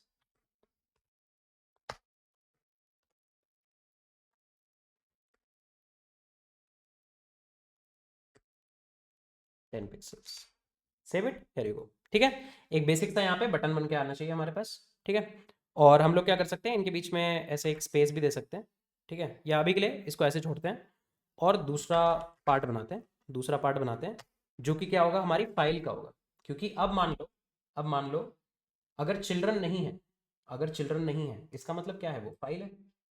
अगर चिल्ड्रन नहीं है तो इसका मतलब वो फाइल है। ठीक है, तो अभी के लिए मैं क्या कर रहा हूँ, सिर्फ नेम शो कर रहा हूँ। ठीक है, ये आइकन नहीं आएगा, file folder data dot name. ठीक है, इसको कट करते हैं। लेट से मैंने एक पी टैग बना लिया। ठीक है, पी टैग के फॉर्म में इसको मैं यहाँ पे ऐसे स्टोर कर दूंगा। ठीक है, तो अगर फोल्डर होगा तो ये एरो आइकन आना चाहिए, वरना नहीं आना चाहिए। ठीक है, चलो देखते हैं क्या होता है। यहाँ पे आते हैं एंड लेट्स से अब ये जो ट्री है, इस ट्री को हम लोग कॉल करेंगे कहाँ पे, इसको कॉल करेंगे हम लोग हमारे ट्री स्ट्रक्चर में। तो आ जाओ, यहाँ पे ट्री को कॉल कर देते हैं। ठीक है, ये ट्री क्या लेता है, एक फाइल फोल्डर स्ट्रक्चर का डेटा लेता है। Can I say that? तो अब फाइल फोल्डर स्ट्रक्चर का अगर डेटा लेता है तो इसको फाइल फोल्डर स्ट्रक्चर का डेटा पास करना पड़ेगा, राइट? और ये डेटा हमें कहाँ से मिल रहा है, ये ऑलरेडी हमें मिल रहा है हमारे इस स्टोर में से। ठीक है, तो ट्री को इंपोर्ट कर लेते हैं, ट्री को इंपोर्ट कर लेते हैं मॉलिक्यूल में से, सेव इट, और चलो देखते हैं क्या होता है। ठीक है, रिफ्रेश करते हैं और अब तुम देखो। ठीक है, लेट्स सी, अब देखो यहाँ पे प्रॉब्लम क्या हो रही है, ये चिल्ड्रन को रीड नहीं कर पा रहा। सो एक चेक और लगाते हैं हम लोग यहाँ पे कि ये सब कुछ तभी रेंडर होगा, राइट? ये सब कुछ तभी रेंडर होगा जब फाइल फोल्डर डेटा एग्जिस्ट करेगा। अगर फाइल फोल्डर डेटा एग्जिस्ट करेगा तभी हम लोग इस डिव को रेंडर करेंगे। ठीक है, तभी हम लोग इस डिव को रेंडर करेंगे। सेव करते हैं और रिफ्रेश करते हैं। देखो कोई एरर नहीं आ रही, और यही हमारे प्रोजेक्ट का टेक्निकली रूट फोल्डर है। देखो, यही तो रूट फोल्डर बना है, ये रूट फोल्डर है 5858। और देखो ये एरो बनी आ रही है, एरो से क्या रिप्रेजेंट हो रहा है कि ये एक फोल्डर है। Can I say that? Arrow से ये रिप्रेजेंट हो रहा है कि ये हमारा एक फोल्डर है। Can I say that? Right? अगर यहाँ पे ये फाइल होती तो ये एरो बन के नहीं आ रहा होता। अगर यहाँ पे एक फाइल होती तो एरो बन के नहीं आ रही होती, एज सिंपल एज दैट। ठीक लग रहा है? नाउ कंसिडरिंग कि हम लोग इतना कुछ बना चुके हैं, अब यहाँ पे हम लोग एक छोटी सी स्टेट रखेंगे, कॉन्स्ट। अब हम लोग ये जो स्टेट रखेंगे ये ट्री के नोड की रखेंगे। अब तुम ये चीज ध्यान में रखो, जब भी मैं ट्री की बात कर रहा हूँ ना, जब भी मैं ट्री कह रहा हूँ, ट्री का मतलब ये एक ट्री नोड है। ये एक नोड को मैं ट्री कह रहा हूँ। इसको तुम ट्री नोड भी नाम दे सकते हो अगर तुम एक बेटर नेमिंग कन्वेंशन चाहते हो ताकि तुम्हें कन्फ्यूजन ना हो। मैं इसको नेम ही ट्री नोड दे देता हूँ और इसको भी ट्री नोड कर देता हूँ, रीनेम ट्री नोड। ठीक है, और इसको भी ट्री नोड कर देता हूँ, सेव कर देता हूँ। और यहाँ पे आके मैं ट्री नहीं ट्री नोड लेकर आऊँगा, ट्री नोड लेकर आऊँगा, ट्री नहीं लाऊंगा। ठीक है, चलो। तो अब मैं एक नोड की बात कर रहा हूँ, अब मैं एक नोड की बात कर रहा हूँ और अभी हमने बस फोल्डर को प्रिंट किया है। अभी फोल्डर के अंदर का डेटा रिकर्सिवली हम लोग लेकर आएंगे, कैसे लेकर आएंगे उसके ऊपर बात करते हैं। लेकिन अब देखो, कभी भी क्या होगा, कोई भी फोल्डर होगा वो या तो कोलैप्स्ड होगा, ये जैसे ये फ्रंट एंड का फोल्डर है, या तो ये कोलैप्स्ड है या ये ओपन है, कोलैप्स्ड है या ओपन है। तो इसकी ऐसी विजिबिलिटी हमें लगानी पड़ेगी ना, इसकी टॉगल लगाना पड़ेगा हमें। तो मैं लिखता हूँ toggle visibility, comma set toggle visibility, और एक स्टेट रखता हूँ यूज स्टेट। ठीक लग रहा है? जैसे ही हम लोग इस बटन को क्लिक करेंगे ना, जैसे ही हम लोग इस बटन को लेट से क्लिक करेंगे, तो उस बेसिस पे हम लोग क्या चाहेंगे कि इसकी विजिबिलिटी क्या हो जाए, चेंज हो जाए, इसकी विजिबिलिटी चेंज हो जाए। ठीक है, और इनफैक्ट मैं इसको सिर्फ फॉल्स नहीं रखूंगा, मैं इसको इनफैक्ट एक ऑब्जेक्ट की फॉर्म में रखूंगा, मैं इसको एक ऑब्जेक्ट की फॉर्म में रखूंगा। अब इस ऑब्जेक्ट में मैं क्या रखने वाला हूँ उसको उसके बारे में तुम्हें डिटेल्स अभी पता लगेंगी, बट इनिशियली ये क्या होगा, एम्प्टी होगा। ठीक है, इनिशियली ये एम्प्टी ऑब्जेक्ट होगा। और मैं अब यहाँ पे पता है क्या करने वाला हूँ, मैं कहूँगा कि भाई जब भी कोई बटन को क्लिक करेगा ना, ऑन क्लिक, तो भाई मैं क्या करूँगा, विजिबिलिटी को टॉगल करूँगा। ठीक है, मैं विजिबिलिटी को टॉगल करूँगा। अब जो विजिबिलिटी को टॉगल करना है ना, इसके लिए मैं एक कस्टम फंक्शन लिखूंगा, function change visibility, change visibility. ठीक है, और मैं यहाँ पे कॉल करूंगा सेट टॉगल विजिबिलिटी। ये मेरे पुराने टॉगल विजिबिलिटी को लेकर आएगा, टॉगल विजिबिलिटी। ठीक है, राइट, टॉगल विजिबिलिटी को लेकर आएगा। और या फिर इसको ऐसे भी कर सकते हैं, इसको विजिबिलिटी रखते हैं, इसका नाम रखते हैं visibility, visibility comma set visibility, और इस फंक्शन का नाम रख देते हैं toggle visibility, toggle visibility function का नाम रख देते हैं। ये क्या करेगा, सेट करेगा विजिबिलिटी को, जो भी विजिबिलिटी में ऑलरेडी डेटा पड़ा है उसको तो आप ले ही आओ। इसके अलावा यहाँ पे हम लोग पता है क्या लेंगे, हम लोग लेंगे नेम। ये नेम पता है किसका होगा, ये नेम होगा हमारे करंट फोल्डर का, कि भाई करंट फोल्डर को विजिबल करना है या नहीं करना। क्योंकि अब तुम सोचो ये फोल्डर स्ट्रक्चर बनता कैसे, अगर मैं सब कुछ क्लोज कर दूं, सब कुछ क्लोज कर दिया, तो भाई अगर मैंने सब कुछ क्लोज कर दिया तो जो रूट फोल्डर है बस वो दिख रहा है फ्रंट एंड। अगर मैंने ये रूट फोल्डर ओपन कर दिया, अभी के लिए अंदर का सब कुछ क्लोज कर देते हैं, अगर मैंने ये रूट फोल्डर ओपन कर दिया तो देखो सारे के सारे फोल्डर क्लोज्ड स्टेट में और फाइल्स दिख रही हैं।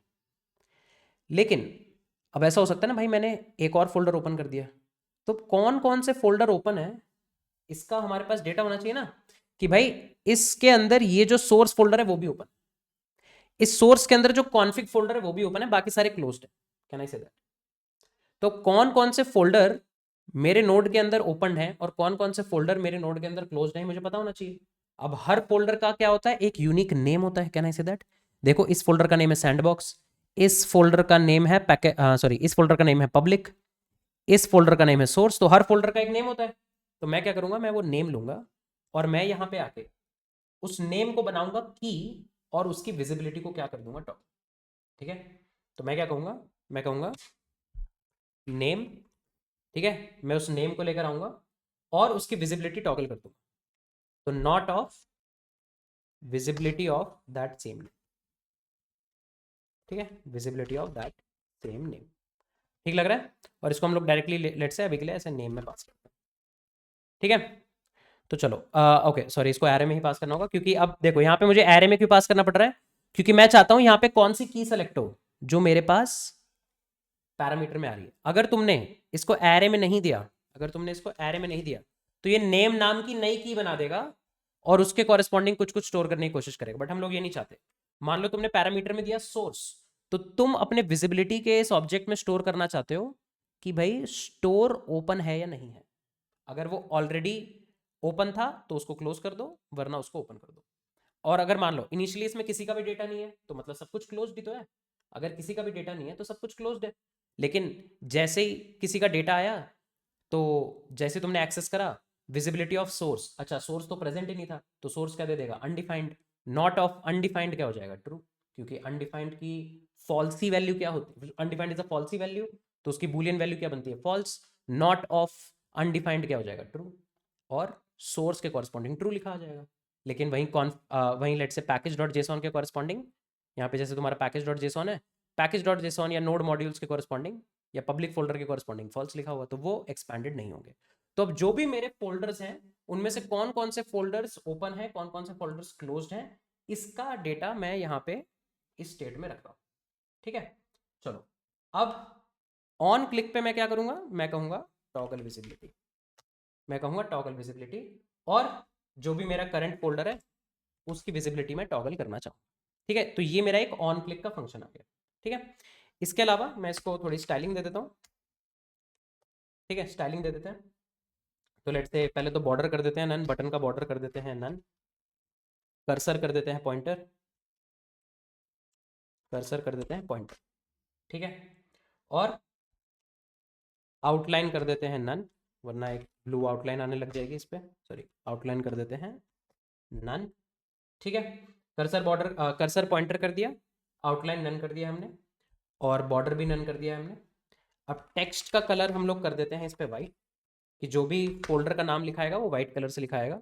यहाँ पे भी तुम देखो वाइट कलर से ही फोल्डर का नाम आता है, तो जितनी हो सकती है VS कोड से हम लोग इंस्पिरेशन लेने की कोशिश कर रहे हैं। ठीक है, बैकग्राउंड कलर अभी मैं ट्रांसपेरेंट रख रहा हूँ, तो जो भी मेरा पीछे वाला बैकग्राउंड कलर होगा वही अप्लाई हो जाएगा, बैकग्राउंड कलर मैं ट्रांसपेरेंट रख रहा हूँ। ठीक है, पैडिंग दे देता हूँ इसको, पैडिंग दे देता हूँ टॉप से लेट्स से 15 पिक्सल्स। ठीक है, और लेट्स से इसको फॉन्ट दे देते हैं, फॉन्ट साइज 16 पिक्सल रिकमेंडेशन आ रही है, तो मैं कोपायलट की रिकमेंडेशन से जाना चाहूँगा, एंड दिस इज गुड। ठीक है, तो ये मेरा फोल्डर का बटन बन गया। ठीक है, ये मेरा बन गया है फोल्डर का बटन। ठीक है, अब थोड़ा सा फाइल के कॉरेस्पॉन्डिंग भी चीज़ें चेंज कर लेते हैं, राइट, फाइल के कॉरेस्पॉन्डिंग भी चीज़ों को थोड़ा चेंज कर लेते हैं। चलो अब यहाँ पे, अब मेरे को फाइल के कॉरेस्पॉन्डिंग कुछ कुछ डेटा चाहिए, राइट, तुम देखो यहाँ पे, अब मेरे को फाइल के नेम दिखाने, राइट, मेरे को फाइल के नेम्स दिखाने, तो फाइल के नेम दिखाने के लिए मैंने यहाँ पे एक पी टैग यूज करा है और उसके अंदर फाइल का नेम लिख दिया। इसको भी मैं थोड़ी सी स्टाइलिंग दे देता हूँ। ठीक है, सो स्टाइल। ठीक है, फाइल को कैसे स्टाइल करेंगे, काफी सिमिलर सी स्टाइलिंग होगी। फॉन्ट साइज में एक छोटा फॉन्ट साइज दे देता हूँ 15 पिक्सल, फोल्डर का नाम एक फॉन्ट साइज बड़ा रखते हैं, 1 पिक्सल बड़ा रखते हैं, और इसको 15 पिक्सल कर देते हैं, फाइल का नाम 15 पिक्सल से कर देते हैं। ठीक है, पैडिंग दे दी है मैंने टॉप से, लेट से इतनी ज़्यादा पैडिंग की फाइल को जरूरत नहीं पड़ेगी, तो लेट से 10 पिक्सल की पैडिंग हमने फाइल को दे दी है। ठीक है, फाइल पे भी आने के बाद हमारा जो कर्सर होगा वो पॉइंटर हो जाएगा, कर्सर पॉइंटर। ठीक है, और लेट से अब तुम देखोगे, तो जब भी तुम्हारा फोल्डर होता है, फोल्डर के अंदर जब भी पहली फाइल होती है ना, तो ये जो सारी फाइल्स तुम्हें दिख रही हैं, देखो थोड़े मार्जिन के साथ दिख रही हैं, ये folder, node modules, public, source, env, git ignore, ये सारे के सारे सेम लेवल पे हैं, ये फ्रंट एंड फोल्डर के अंदर ही हैं, लेकिन फोल्डर्स थोड़ा पीछे से स्टार्ट होते हैं, फाइल्स हल्के मार्जिन के स्टार्ट हो रही हैं, तो इसको थोड़ा मार्जिन दे देते हैं, मार्जिन लेफ्ट। ठीक है, लेफ्ट से इसको हम लोग मार्जिन दे देते हैं, लेट से 5 पिक्सल्स का, एज सिंपल एज दैट। तो ऐसा हमने फाइल का नेम रख लिया। ठीक है, चलो ओके, तो अब अगर मेरा ट्री का नोड फोल्डर होगा तो उसके लिए एक बटन आ जाएगा, फाइल होगा तो उसके लिए एक पी टैग, इतना हमने सेटअप कर लिया। ठीक है, ओके, अब इसके बाद अब जो जो फोल्डर मेरे ओपन, अब मान लो जैसे फ्रंट एंड का फोल्डर क्लोज्ड है, या मैं कहूँ मेरा रूट फोल्डर क्लोज्ड है, तो वो ऐसा दिख रहा है। ठीक है, अभी के लिए 2 मिनट के लिए इसको रिफ्रेश करते हैं, अगर हमें दिख जाए डरडा। ठीक है, कोई एरर आ रही है, लेट्स चेक क्या एरर है। अच्छा, मैंने बैकग्राउंड कलर ट्रांसपेरेंट दे दिया ना, 2 मिनट के लिए इसको होल्ड करते हैं। ठीक है, ये देखो, ये तुम्हें यहाँ पे ये दिख रहा होगा, इसको कलर भी फिलहाल के लिए अभी मैं ब्लैक कर रहा हूँ, बट थोड़ी देर में इसको ठीक कर लेंगे। ठीक है, देखो इस तरीके से मेरा ये फोल्डर दिख रहा है, देखो इस तरीके से मेरा ये फोल्डर दिख रहा है। अब जैसे ही मैं इसको टॉगल करूँ, जैसे ही मैं इसको टॉगल करूँ, तो रिकर्सिवली इसके अंदर का सारा कंटेंट प्रिंट हो जाना चाहिए। अभी ये क्लोज्ड है, अभी ये क्लोज्ड है ना, लेकिन जैसे ही मैं इस पर क्लिक करूंगा वैसे ही मैं इसकी विजिबिलिटी को टर्न ऑन कर दूंगा, तो इसका मतलब जैसे ही मैंने फ्रंट एंड पे क्लिक किया इसकी विजिबिलिटी ऑन हो गई। विजिबिलिटी ऑन हो गई इसका मतलब इसके अंदर का सारा कंटेंट प्रिंट होना चाहिए, है ना। तो वो चीज़ हम लोग कैसे कर सकते हैं, हम लोग यहाँ पे आएंगे, हम लोग चेक करेंगे विजिबिलिटी के अंदर, हम विजिबिलिटी के अंदर चेक करेंगे कि क्या हमारा जो करंट नोड है वो विजिबल है, या मैं कहूँ उसको ओपन कर दिया गया है। अगर उसको ओपन कर दिया गया है एंड वो एक फोल्डर है, पता कैसे लगेगा कि फोल्डर है, file folder data dot children, इसी से पता लगेगा ना कि वो फोल्डर है। सही बात है। तो इसका मतलब अगर मैंने अपने जो भी एंटिटी है, फाइल या फोल्डर जो भी है, उस पर क्लिक किया था और उसको टॉगल किया था एंड वो फोल्डर है, तो इसका मतलब उसको उसके अंदर के सारे चिल्ड्रन को रिकर्सिवली हमें प्रिंट करना है। कैसे करेंगे, जस्ट सिंपल रिकर्जन, मैं सारे चिल्ड्रन पे जाऊंगा, file folder data dot children, सारे चिल्ड्रन पे मैं जाऊंगा और मैप करूंगा। क्यों, क्योंकि मुझे अब एक एरे ऑफ चिल्ड्रन की फॉर्म में सारे के सारे कंपोनेंट चाहिए। मैं हर चाइल्ड पे जाऊंगा और ट्री नोड को प्रिंट कर दूंगा। यही तो होती है रिकर्जन। मैं अपने ट्री नोड को प्रिंट कर दूंगा, कैन आई से दैट, मैं अपने ट्री नोड को प्रिंट कर दूंगा, जहां पे मैं फाइल फोल्डर डेटा में क्या भेजूंगा, चाइल्ड भेजूंगा, फाइल फोल्डर डेटा में चाइल्ड भेजूंगा, और की में क्या भेजूंगा, की में मैं भेजूंगा चाइल्ड डॉट नेम, क्योंकि हमें पता है हर फोल्डर या फाइल का नेम हमेशा यूनिक होता है, ये बात हम लोग जानते हैं। ठीक है, एज सिंपल एज दैट। जैसे ही मैंने इसको सेव किया, जैसे ही मैंने इसको सेव किया, लेट्स सी क्या होता है। ठीक है, रिफ्रेश कर लेते हैं। अब देखो, जैसे ही मैं इसको क्लिक करूंगा, क्या तुम देख रहे हो नीचे सैंड बॉक्स खुल गया, क्रेजी। देखो, रिफ्रेश करा मैंने और मैं बैकएंड पे तुम्हें दिखा भी देता हूँ। देखो इसके अंदर क्या है, सबसे पहले अगर तुम ध्यान से देखोगे ना, सबसे पहले एक सैंडबॉक्स का फोल्डर है, उसके अंदर पब्लिक सोर्स ये सब कुछ है। तो चलो आते हैं, इसको ओपन करते हैं। मैंने क्लिक किया, सैंडबॉक्स आ गया, और देखो एक स्पेस के साथ आ रहा है, ऐसे ही आता है। अगर मैं फ्रंट एंड को ओपन करता हूँ तो देखो ये सब कुछ एक स्पेस के साथ आ रहे हैं। ठीक है, सैंडबॉक्स के ऊपर क्लिक किया तो देखते हैं क्या होता है। सैंडबॉक्स के ऊपर क्लिक किया तो देखो यहाँ पे कुछ कुछ फाइल्स आ रही होंगी, उसका हमें नाम नहीं दिख रहा है क्योंकि लेट्स सी यहाँ पे हमने CSS लगाई होगी, बट एक बारी इंस्पेक्ट करके अगर तुम देखोगे तो ये देखो, ये गिट इग्नोर वगैरह सारी फाइलें आ रही हैं। ठीक है, तो एक काम करते हैं, इसको कलर दे देते हैं ब्लैक फॉर नाउ। ठीक है, अभी क्योंकि हमें पहले फोल्डर स्ट्रक्चर दिखना ज़रूरी है। ये देखो सारी फाइलें आ रही हैं। देखो सैंडबॉक्स, गिट इग्नोर आ रहा है, उसके अंदर readme dot M D, ESLint, index dot HTML, package dot JSON, public folder और सोर्स फोल्डर भी आ रहा है। बढ़िया। सोर्स फोल्डर के ऊपर क्लिक करें, ये देखो सोर्स फोल्डर के अंदर फाइलें आ रही हैं और फोल्डर भी आ रहे हैं। उसके अंदर एक एसेट्स का फोल्डर है, इस पर क्लिक करें, देखो एसेट्स का फोल्डर भी खुल रहा है। तो सब कुछ एक बढ़िया स्पेस के साथ यहाँ पे खुलता हुआ हमें दिखने लग गया है, and it's actually looking nice, it's actually looking nice, right. जैसे ही मैं इसको क्लोज करूंगा, अब देखते हैं क्या होता है। जब मैं इसको क्लोज करूंगा, दोबारा क्लिक करता हूँ एसेट्स पे, तो देखो रिएक्ट डॉट एसवीजी चला गया क्योंकि टॉगल हो गई। सोर्स पे दोबारा क्लिक किया, ये भी टॉगल हो गया। सैंडबॉक्स पे क्लिक किया, ये भी टॉगल हो गया, ये भी टॉगल हो गया। तो टॉगल होने पे जैसे ही मैं इसको ओपन कर दे रहा हूँ ना, ये जो एरो का आइकन है ये डाउन एरो में कन्वर्ट हो जाए तो ज्यादा बढ़िया लगेगा, है ना। अगर ये डाउन एरो में कन्वर्ट हो जाएगा तो ये काफी बढ़िया लगेगा। तो एक काम करते हैं, यहाँ पे आके एक चेक लगाते हैं। क्या चेक लगाएंगे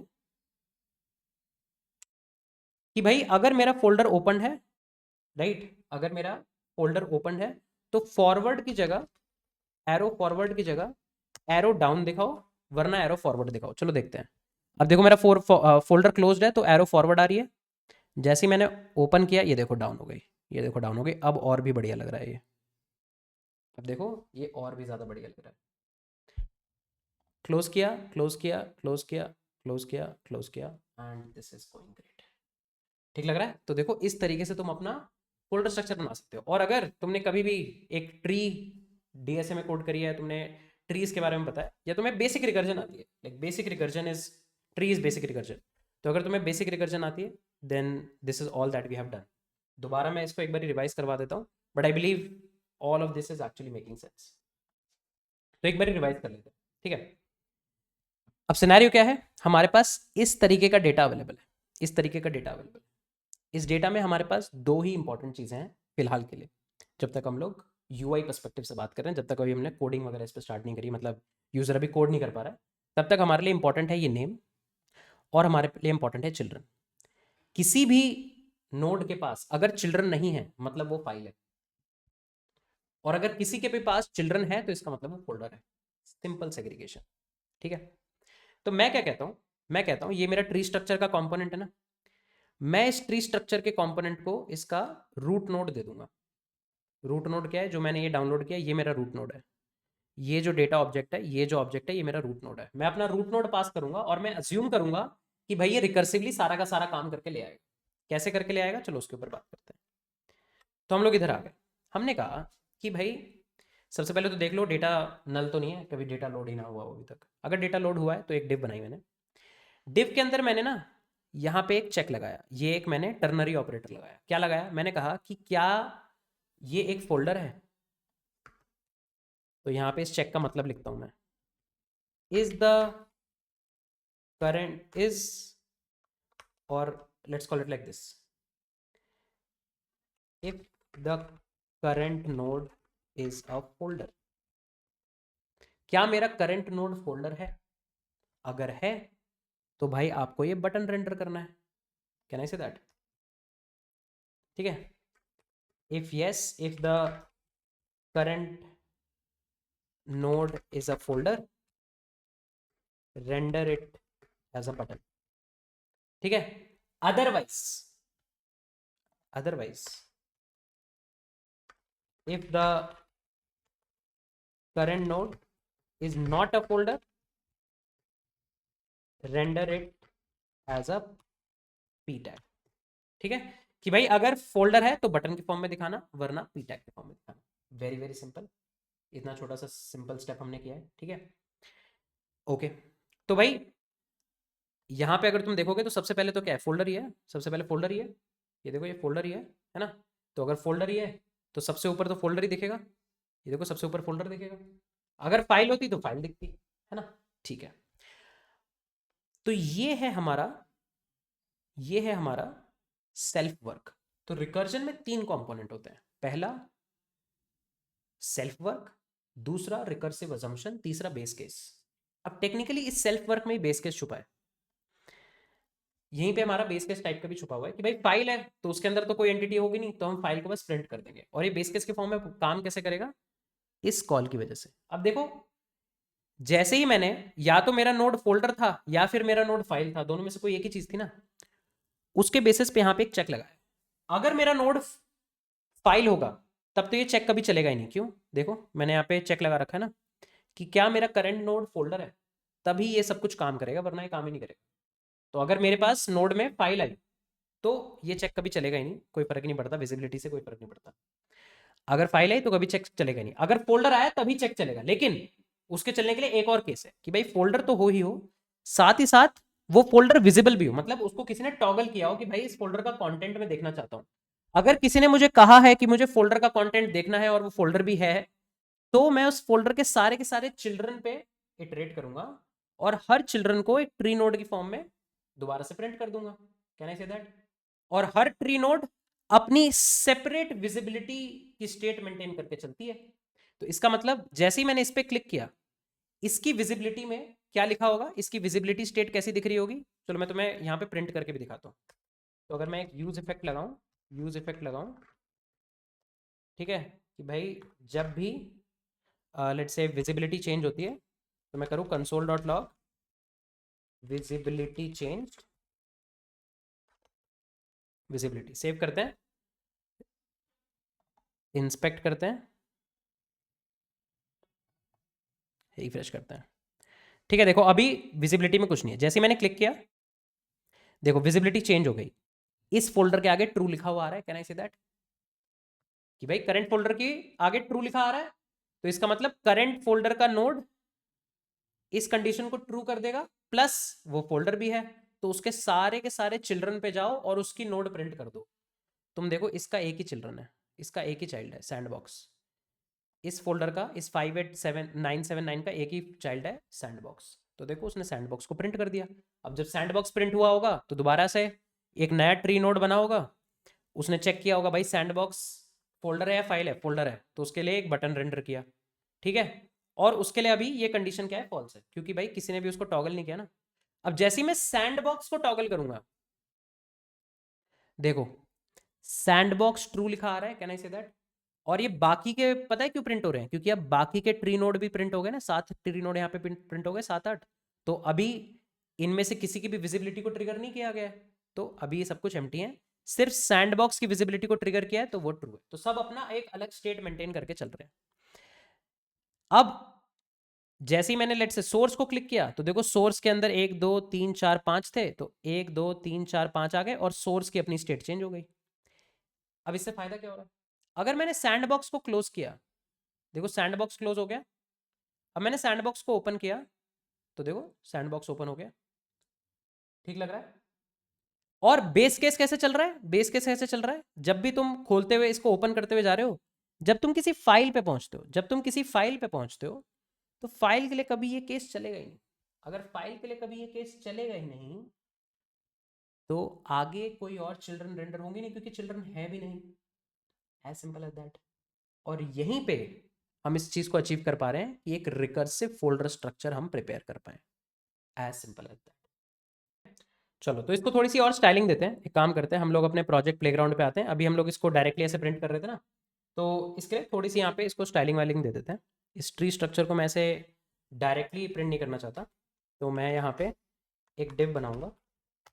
उस डिव के अंदर इस ट्री स्ट्रक्चर को डालूंगा, इस डिव को थोड़ा स्टाइल करूंगा। ठीक है, इस डिव को मैं थोड़ा स्टाइल करूंगा। चलो, क्या स्टाइलिंग करेंगे हम लोग इसकी? सबसे पहले इसको एक बैकग्राउंड कलर दे देते हैं। तो इसको एक बैकग्राउंड कलर देते हैं, और इसका बैकग्राउंड कलर हम लोग अपनी थीम से थोड़ा सा चूज करते हुए लाएंगे। तो लेट्स से 13C। ठीक है, ये तुम अगर कलर देखोगे, तो मैं इसको कलर पिकर में तुम्हें दिखाता हूँ। कलर पिकर, ब्लूइश सा टिंट दिखेगा तुम्हें इसमें। ठीक है, थोड़ा ब्लूइश सा टिंट है। हल्का सा और लाइट करना चाहते हो तो इसको ऐसे हल्का सा और यहाँ पे इतना लाइट कर सकते हो। ठीक है, ये भी बढ़िया कलर लगेगा, या फिर ये भी रख सकते हो। दोनों में से कोई भी कलर तुम रख सकते हो। सेव किया, इसका मैंने बैकग्राउंड कलर दे दिया ना। अब मैं अपने ट्री नोड को यहाँ पे दोबारा से इसको ट्रांसपेरेंट कर देता हूँ। ठीक है, मैंने दोबारा से इसको ट्रांसपेरेंट कर दिया। ठीक है, और थोड़ी सी स्टाइलिंग दे देते हैं। बैकग्राउंड कलर दे चुके हैं, इसको पैडिंग देते हैं राइट से। ठीक है, लेट्स से 10 पिक्सल्स की। उसके बाद टॉप से पैडिंग देते हैं, पैडिंग टॉप। टॉप से लेट्स से इसको पैडिंग देते हैं 0.3 व्यू पोर्ट हाइट। जितने भी व्यू पोर्ट की हाइट है उसका 0.3 इसको हम लोग टॉप से पैडिंग देंगे। एक मिनिमम विड्थ देंगे इसको, मिनिमम विड्थ देते हैं लेट्स से 250 पिक्सल्स। ठीक है, यहाँ से यहाँ डबल कोट की जरूरत नहीं है। मिनिमम विड्थ दे दिया हमने, और एक मैक्सिमम विड्थ दे देते हैं कि ज़्यादा से ज़्यादा कितनी विड्थ हो सकती है। मैक्स विड्थ, मैक्स विड्थ दे देते हैं लेट्स से 25% ऑफ द पेरेंट विड्थ।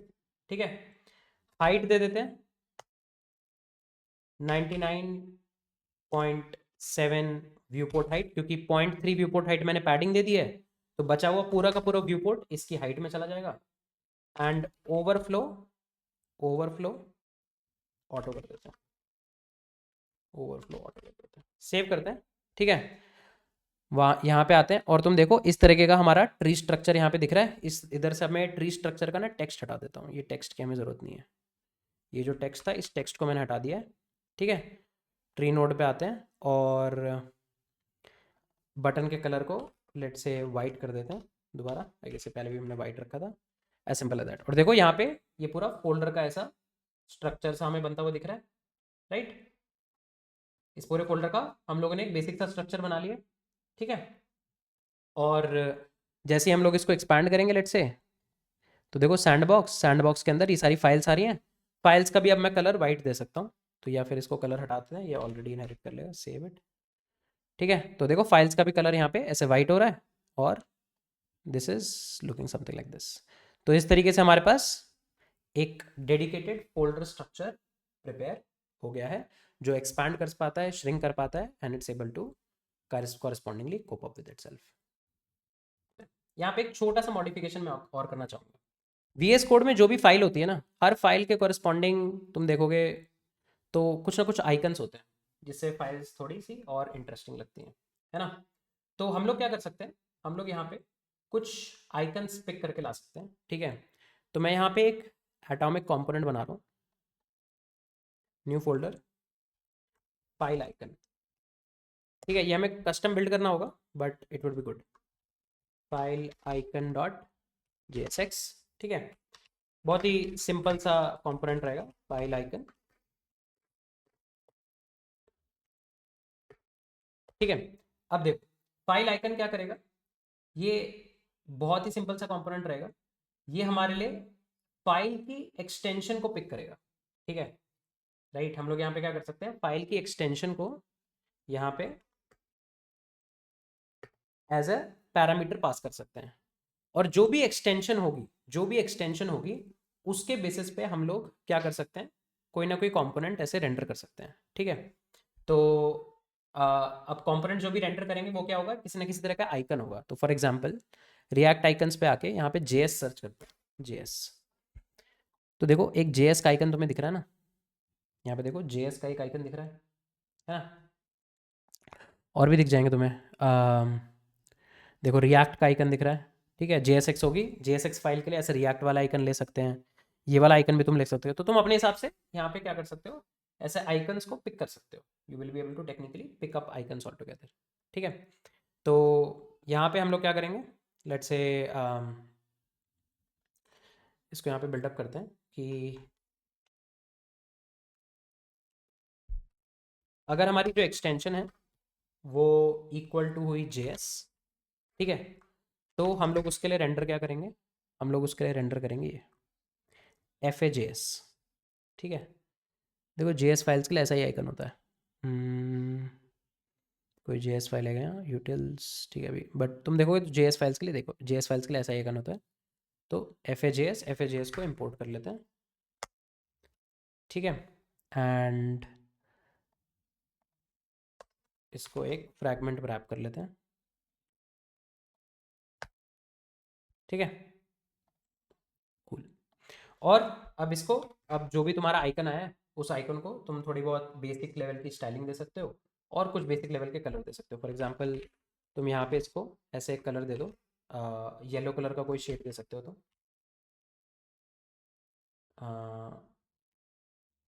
और लेट्स से डायरेक्टली येलो अगर मैंने लिख दिया, सेव करा, ठीक है। तो मैंने यहाँ पे इसको कलर ऐसे येलो पास कर दिया, और स्टाइल में आके इसकी जो हाइट और विड्थ होगी वो मैं 10 पिक्सल ऐसे सेट कर पाऊंगा, ठीक है।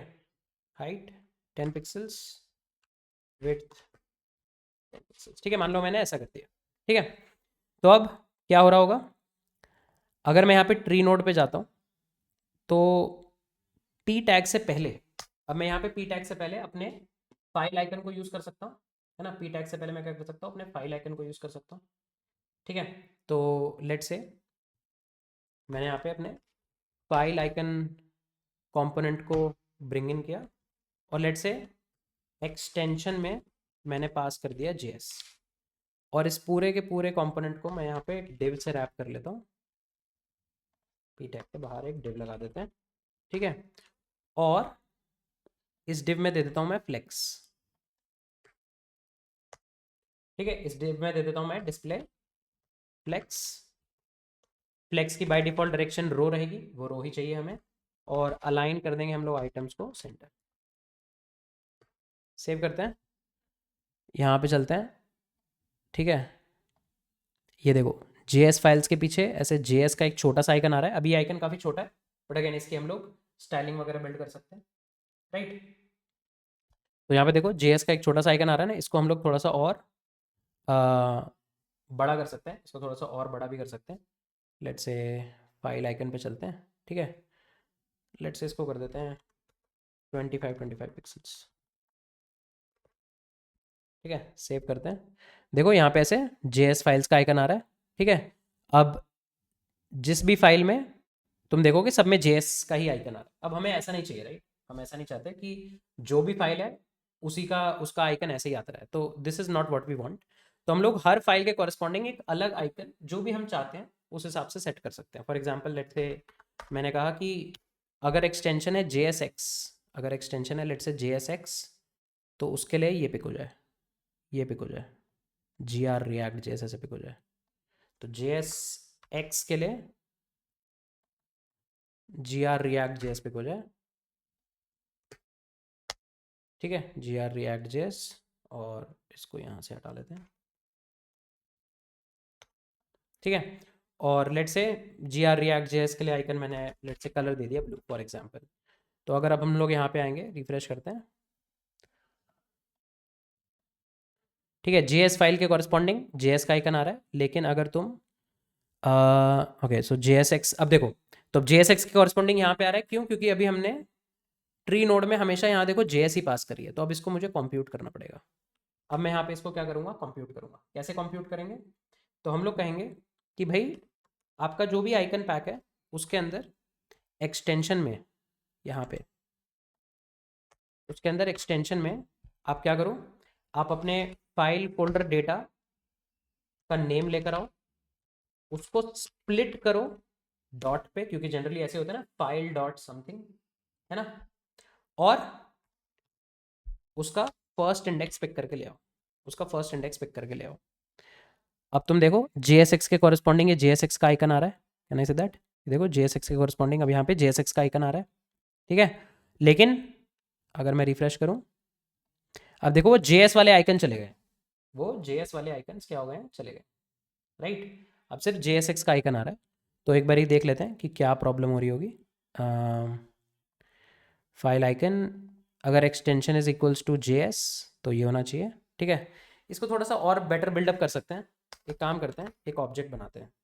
सो कॉन्स्ट आइकन मैपर, ठीक है, एक ऐसा ऑब्जेक्ट बनाते हैं जिसमें हम लोग ऐसा लिख पाएँ, ठीक है, ये आइकन मैपर होगा।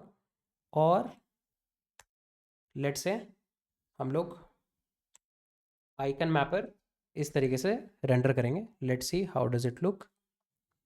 ओके, JSX प्रिंट हो रहा है, JS वाली फाइल प्रिंट नहीं हो रही है। Let's see why is that.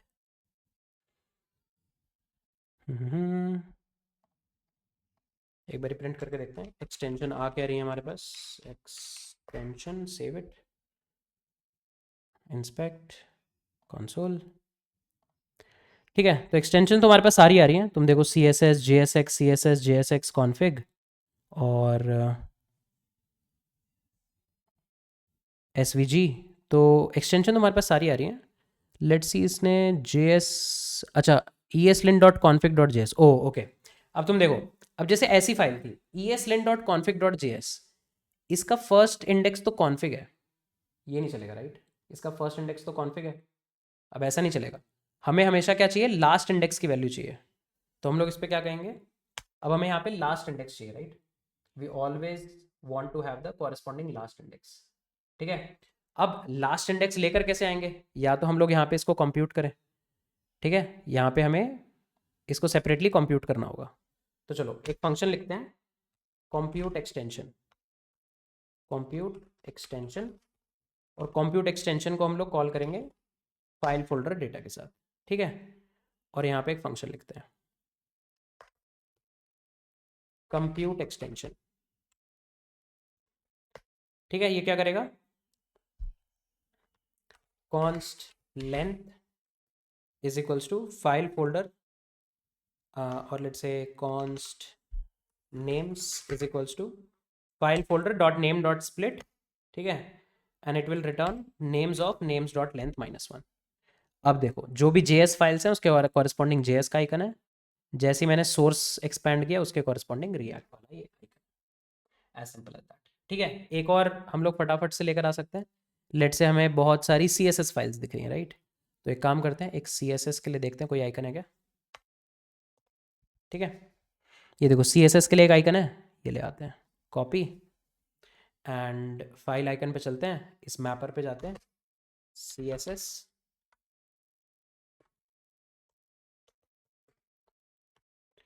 ठीक है, पोर्ट कर लेते हैं और कलर दे देते हैं लेट से। अब तुम यहाँ पे अगेन सेम चीज़, अगर तुम कोई कस्टम कलर बिल्ड करना चाहते हो तो तुम कोई कस्टम कलर दे सकते हो। अगर तुम बस जनरल कलर देके अभी के लिए आगे बढ़ना चाहते हो, यू कैन डू दैट। तो CSS के लिए कस्टम कलर है मेरे पास, ठीक है। हम लोग इसे वो कस्टम कलर दे सकते हैं, we can say hash 3C99DC, ठीक है। और स्टाइल में आई बिलीव 20 पिक्सल, और ये बार बार हमें अगेन इस तरीके से देने की ज़रूरत नहीं है। मैं एक स्टाइल ऑब्जेक्ट बना लेता हूँ क्योंकि सबका कॉमन ही होने वाला है। कॉन्स्ट स्टाइलिंग, या I can say icon style, ठीक है, सबका कॉमन ही होने वाला है। तो हाइट और विड्थ को 20 पिक्सल दे देते हैं, 20 पिक्सल, और ये आइकन स्टाइल यहाँ पास कर देते हैं,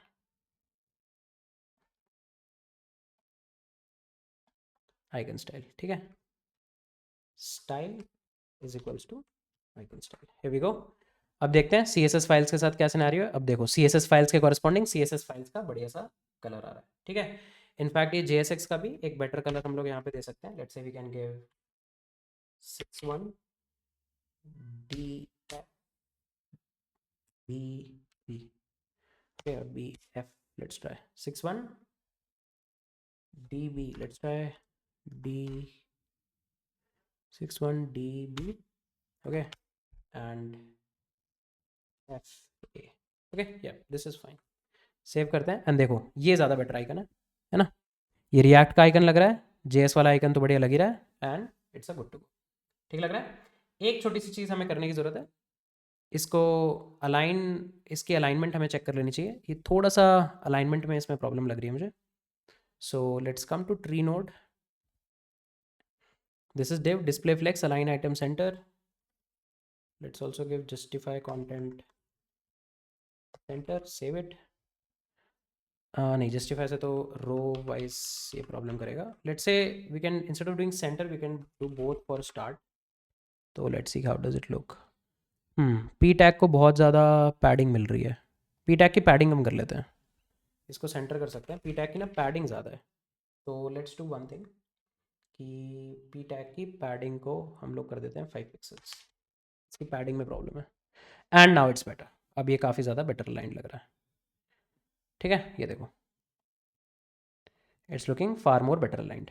और तुम ऐसे ही तुम चाहो तो लेट्स से फोल्डर्स के लिए भी एक आइकन दे सकते हो। अगर तुम चाहो कि भाई अगर कोई भी एक्सटेंशन नहीं है, राइट, कुछ कुछ फाइल्स में कोई एक्सटेंशन होती ही नहीं, इन केस जैसे मान लो कोई ऐसी फाइल है जिसमें कोई एक्सटेंशन नहीं है, जैसे कभी तुमने डॉकर फाइल बनाई तो उसमें कोई एक्सटेंशन नहीं होगी, तो उस केस में तुम क्या कर सकते हो, तुम एक जनरल फाइल का कोई भी आइकन ले सकते हो। लेट्स से कोई भी एक फाइल का आइकन तुमने ले लिया, रेगुलर जो भी फाइल है उसका तुम ऐसे आइकन लेके यहाँ पे सेटअप कर सकते हो।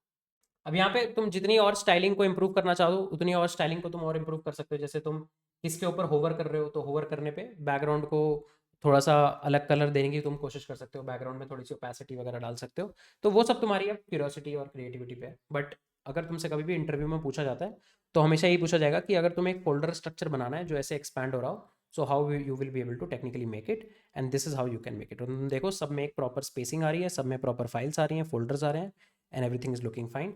अब यहाँ पे तुम और जो भी तुम्हारे आइकन्स हैं उन आइकन्स के कॉरस्पॉन्डिंग ऑब्जेक्ट्स को ऐड करते जाओ, राइट। लेट्स से अगर तुम्हारे पास लेट्स से एक HTML का आइकन आता है तो डेफिनेटली कुछ ना कुछ HTML के लिए आइकन होगा। HTML5 देखो बढ़िया आइकन आ रहा है, सेव। और देखो अब HTML के लिए भी एक आइकन आने लग गया, है ना। तो ऐसे तुम अपने आइकन्स को सेटअप कर सकते हो and you will be able to make up a lot of different different things. एक छोटा सा फिक्स यहाँ पे और कर सकते हैं हम लोग, क्या, ये अभी हमारा जो एडिटर है ये नीचे जा रहा है, इसको हमें नीचे ले जाने की ज़रूरत नहीं है। तो एक काम करते हैं, एक डिव बनाते हैं यहाँ पे, ठीक है। ये प्रोजेक्ट आईडी URL ये हटा सकते हैं, इसकी अब ज़रूरत नहीं है। एक डिव बनाते हैं, डिव के अंदर ये एडिटर कंपोनेंट और इसको लेकर आएंगे, ठीक है। और इस डिव को हम लोग स्टाइल कर लेंगे, कैसे, इसको दे देते हैं डिस्प्ले फ्लेक्स। जैसे ही मैंने इसको डिस्प्ले दिया फ्लेक्स, ये क्या हो जाएगा, दोनों को रो बाय रो अरेंज करना स्टार्ट कर देगा, कैन आई से दैट। और तुम देखो अब तुम्हें कुछ इस तरीके का स्ट्रक्चर दिखने लगेगा, ठीक है। One second, here we go. देखो इस तरीके का तुम्हें स्ट्रक्चर दिख रहा है। यहाँ लेफ्ट साइड पे तुम्हारी फाइल्स और फोल्डर्स आ रहे हैं, राइट साइड पे ये तुम्हारा अभी एडिटर का जो भी कंपोनेंट है, ये हमारा एग्जैक्ट एडिटर कंपोनेंट है, ये आने लगेगा। इस एडिटर के कंपोनेंट को अभी हम लोग थोड़ा सा और स्टाइल कर सकते हैं, ठीक है। जैसे अगर तुम यहाँ पे इस एडिटर कंपोनेंट पे जाते हो तो तुम देखोगे अभी मैंने इसकी हाइट 80 व्यूपोर्ट हाइट टाइप रख रखी है, राइट। क्यों 80 व्यूपोर्ट हाइट रखी हुई है? क्योंकि मैं चाहता हूँ यार नीचे के साइड पे मेरा एक टर्मिनल सा आ जाए, राइट, एक टर्मिनल हो जिससे मैं इंटरेक्ट कर पाऊँ, तो इसलिए अभी ऐसा रखा हुआ है। लेकिन अगर तुम इसको लेट से 100 व्यूपोर्ट हाइट कर दो फॉर नाउ, सेव इट, तो ये तुम्हारा एडिटर भी फुल पेज पे आने लगेगा, तुम्हारा फोल्डर स्ट्रक्चर भी फुल पेज पे आने लगेगा। अब तुम्हें एक्चुअल तुम्हारी ऐप स्ट्रक्चर होती हुई भी नजर आने लगेगी, ठीक है। Now interestingly there are a few things that we might have to do, right. अब यहाँ पे हमारे पास फोल्डर स्ट्रक्चर है और हमारा एडिटर है। अब सिनेरियो क्या होना चाहिए कि भाई सबसे पहले तो हम लोग ये जो भी फाइल्स हैं, जब भी हम इन फाइल्स को क्लिक करें ना, इन फाइल्स का डेटा यहाँ पे लोड हो जाए। सबसे पहले तो यही होना चाहिए, इन फाइल्स का डेटा यहाँ पे लोड हो जाए। और मैं जब भी फाइल में कुछ एडिट करूँ, जब भी मैं इस फाइल को यहाँ पे यूआई से एडिट करूँ, वो फाइल एक्चुअली में जाके मेरे बैकएंड पे जो प्रोजेक्ट बने हैं उसमें एडिट होनी चाहिए। This is what we want, right. एक सीमलेस कम्युनिकेशन चाहिए हमें यहाँ पे, कि जब भी मैं फाइल ओपन करूँ मेरी फाइल का डेटा ओपन हो जाए, जब भी मैं फाइल में कुछ एडिट करूँ तो एक्चुअली वो फाइल वहाँ पे एडिट हो जाए, ठीक है। तो अब इस चीज़ को हम लोग कैसे अचीव कर सकते हैं, राइट। अब देखो यहाँ पे एक सिनेरियो है, जब भी ये जैसे कोड सैंडबॉक्स टाइप के प्लेटफॉर्म्स होते हैं ना, इसमें कभी कभी सिनेरियो क्या होता है कि दो लोग एक साथ भी सेम सैंडबॉक्स पे कोड कर सकते हैं। मान लो ये लिंक तुमने किसी को शेयर कर दिया, अब वो भी आके इस सेम प्रोजेक्ट पे कोड कर पा रहा है, ठीक बात लग रही है। तो अब तुम देख रहे हो ना, दोनों साइड से मान लो फाइल्स में कुछ एडिटिंग चल रही है, तो अब उसमें दो तीन तरह के इंटरेस्टिंग इश्यूज आ सकते हैं। कैसे कैसे इश्यूज आ सकते हैं? पहला इशू आ सकता है कि भाई, पहले जो सबसे बेसिक इशू है कि अगर यूजर वन ने फाइल एडिट करी तो वो इमीडिएटली यूजर टू को दिखनी चाहिए कि भाई ये चीज़ अपडेट हो गई है, ये चीज़ एडिट हो गई है। दूसरी चीज़, अगर दोनों एक ही पॉइंट ऑफ टाइम पे एक ही लाइन पे एडिटिंग कर रहे हैं, जैसे मान लो गूगल डॉक्स में होता है ना, अगर दोनों एक ही पॉइंट ऑफ टाइम पे एक ही लाइन पे एडिटिंग कर रहे हैं तो वो चीज़ भी हैंडल होनी चाहिए। सही बात है ना। तो ये दो अलग अलग प्रॉब्लम्स हैं, इन दोनों प्रॉब्लम्स को हम लोग एक एक करके टैकल करेंगे, ठीक है। पहली प्रॉब्लम क्या है कि अगर यूज़र वन ने कुछ टाइप किया तो यूज़र टू को इमीडिएटली दिखना चाहिए और वो बैकएंड पे सेव भी होना चाहिए। और अगर यूज़र टू ने कुछ टाइप किया तो वो यूज़र वन को भी इमीडिएटली दिखना चाहिए। Like we should have a seamless communication all together. जब भी कुछ डेटा अपडेट हो तो वो इवेंचुअली हमें यहाँ पे प्रॉपरली दिखना चाहिए, ठीक है। अब कम्युनिकेशन के लिए हमारे पास क्या क्या मैकेनिज्म्स अवेलेबल है? पहला मैकेनिज्म जो अवेलेबल है वो क्या है कि हम लोग बेसिक रेस्ट एपीआई का कॉल करें। अब अगर तुम बेसिक रेस्ट एपीआई की कॉल करोगे ना तो उसके साथ एक छोटी प्रॉब्लम आती है। क्या प्रॉब्लम आती है? बेसिक रेस्ट एपीआई की कॉल्स में तुम एक यूजर से सर्वर तक तो डेटा पहुंचा लोगे, बट अब सर्वर से यूजर टू तक डेटा कैसे पहुंचाओगे? क्योंकि अब तुम्हारे यूजर वन और यूजर टू दोनों कनेक्टेड है, राइट। लेट से तुम्हारे पास एक यूजर वन है और ये यूजर टू है, यू टू यू वन। हमने सीखा था कि रेस्ट एपीआई तो क्या करेंगी, क्लाइंट से सर्वर पे डेटा भेज देंगी। ये क्लाइंट है, इससे सर्वर पे डेटा आ जाएगा। लेकिन अब ये डेटा यूट्यूब पे कैसे जाएगा? अब इसके लिए बेसिक मैकेनिज्म क्या हो सकता है कि भाई यूट्यूब क्या करे ना, यूट्यूब बार बार सर्वर पे हिट करता रहे कि कोई अपडेट है क्या फाइल में, कोई अपडेट है क्या फाइल में, कोई अपडेट है क्या फाइल में। सेम चीज यूवन भी करता है कि शायद क्या पता यूट्यूब ने कोई अपडेट कराओ तो यूवन भी अपडेट पूछता है, क्या कोई अपडेट है फाइल में, अपडेट है फाइल में, अपडेट है फाइल। It's like that. जैसे फॉर एग्जाम्पल ऑफिस में तुम जाते हो और अगर मान लो बहुत ही टॉक्सिक ऑफिस का कल्चर है तुम्हारा, तो वहां पे तुम्हारा मैनेजर आके तुमसे बार बार पूछता रहेगा हर 10 मिनट में, हो गया क्या काम, काम हो गया क्या, काम हो गया क्या, काम हो गया क्या।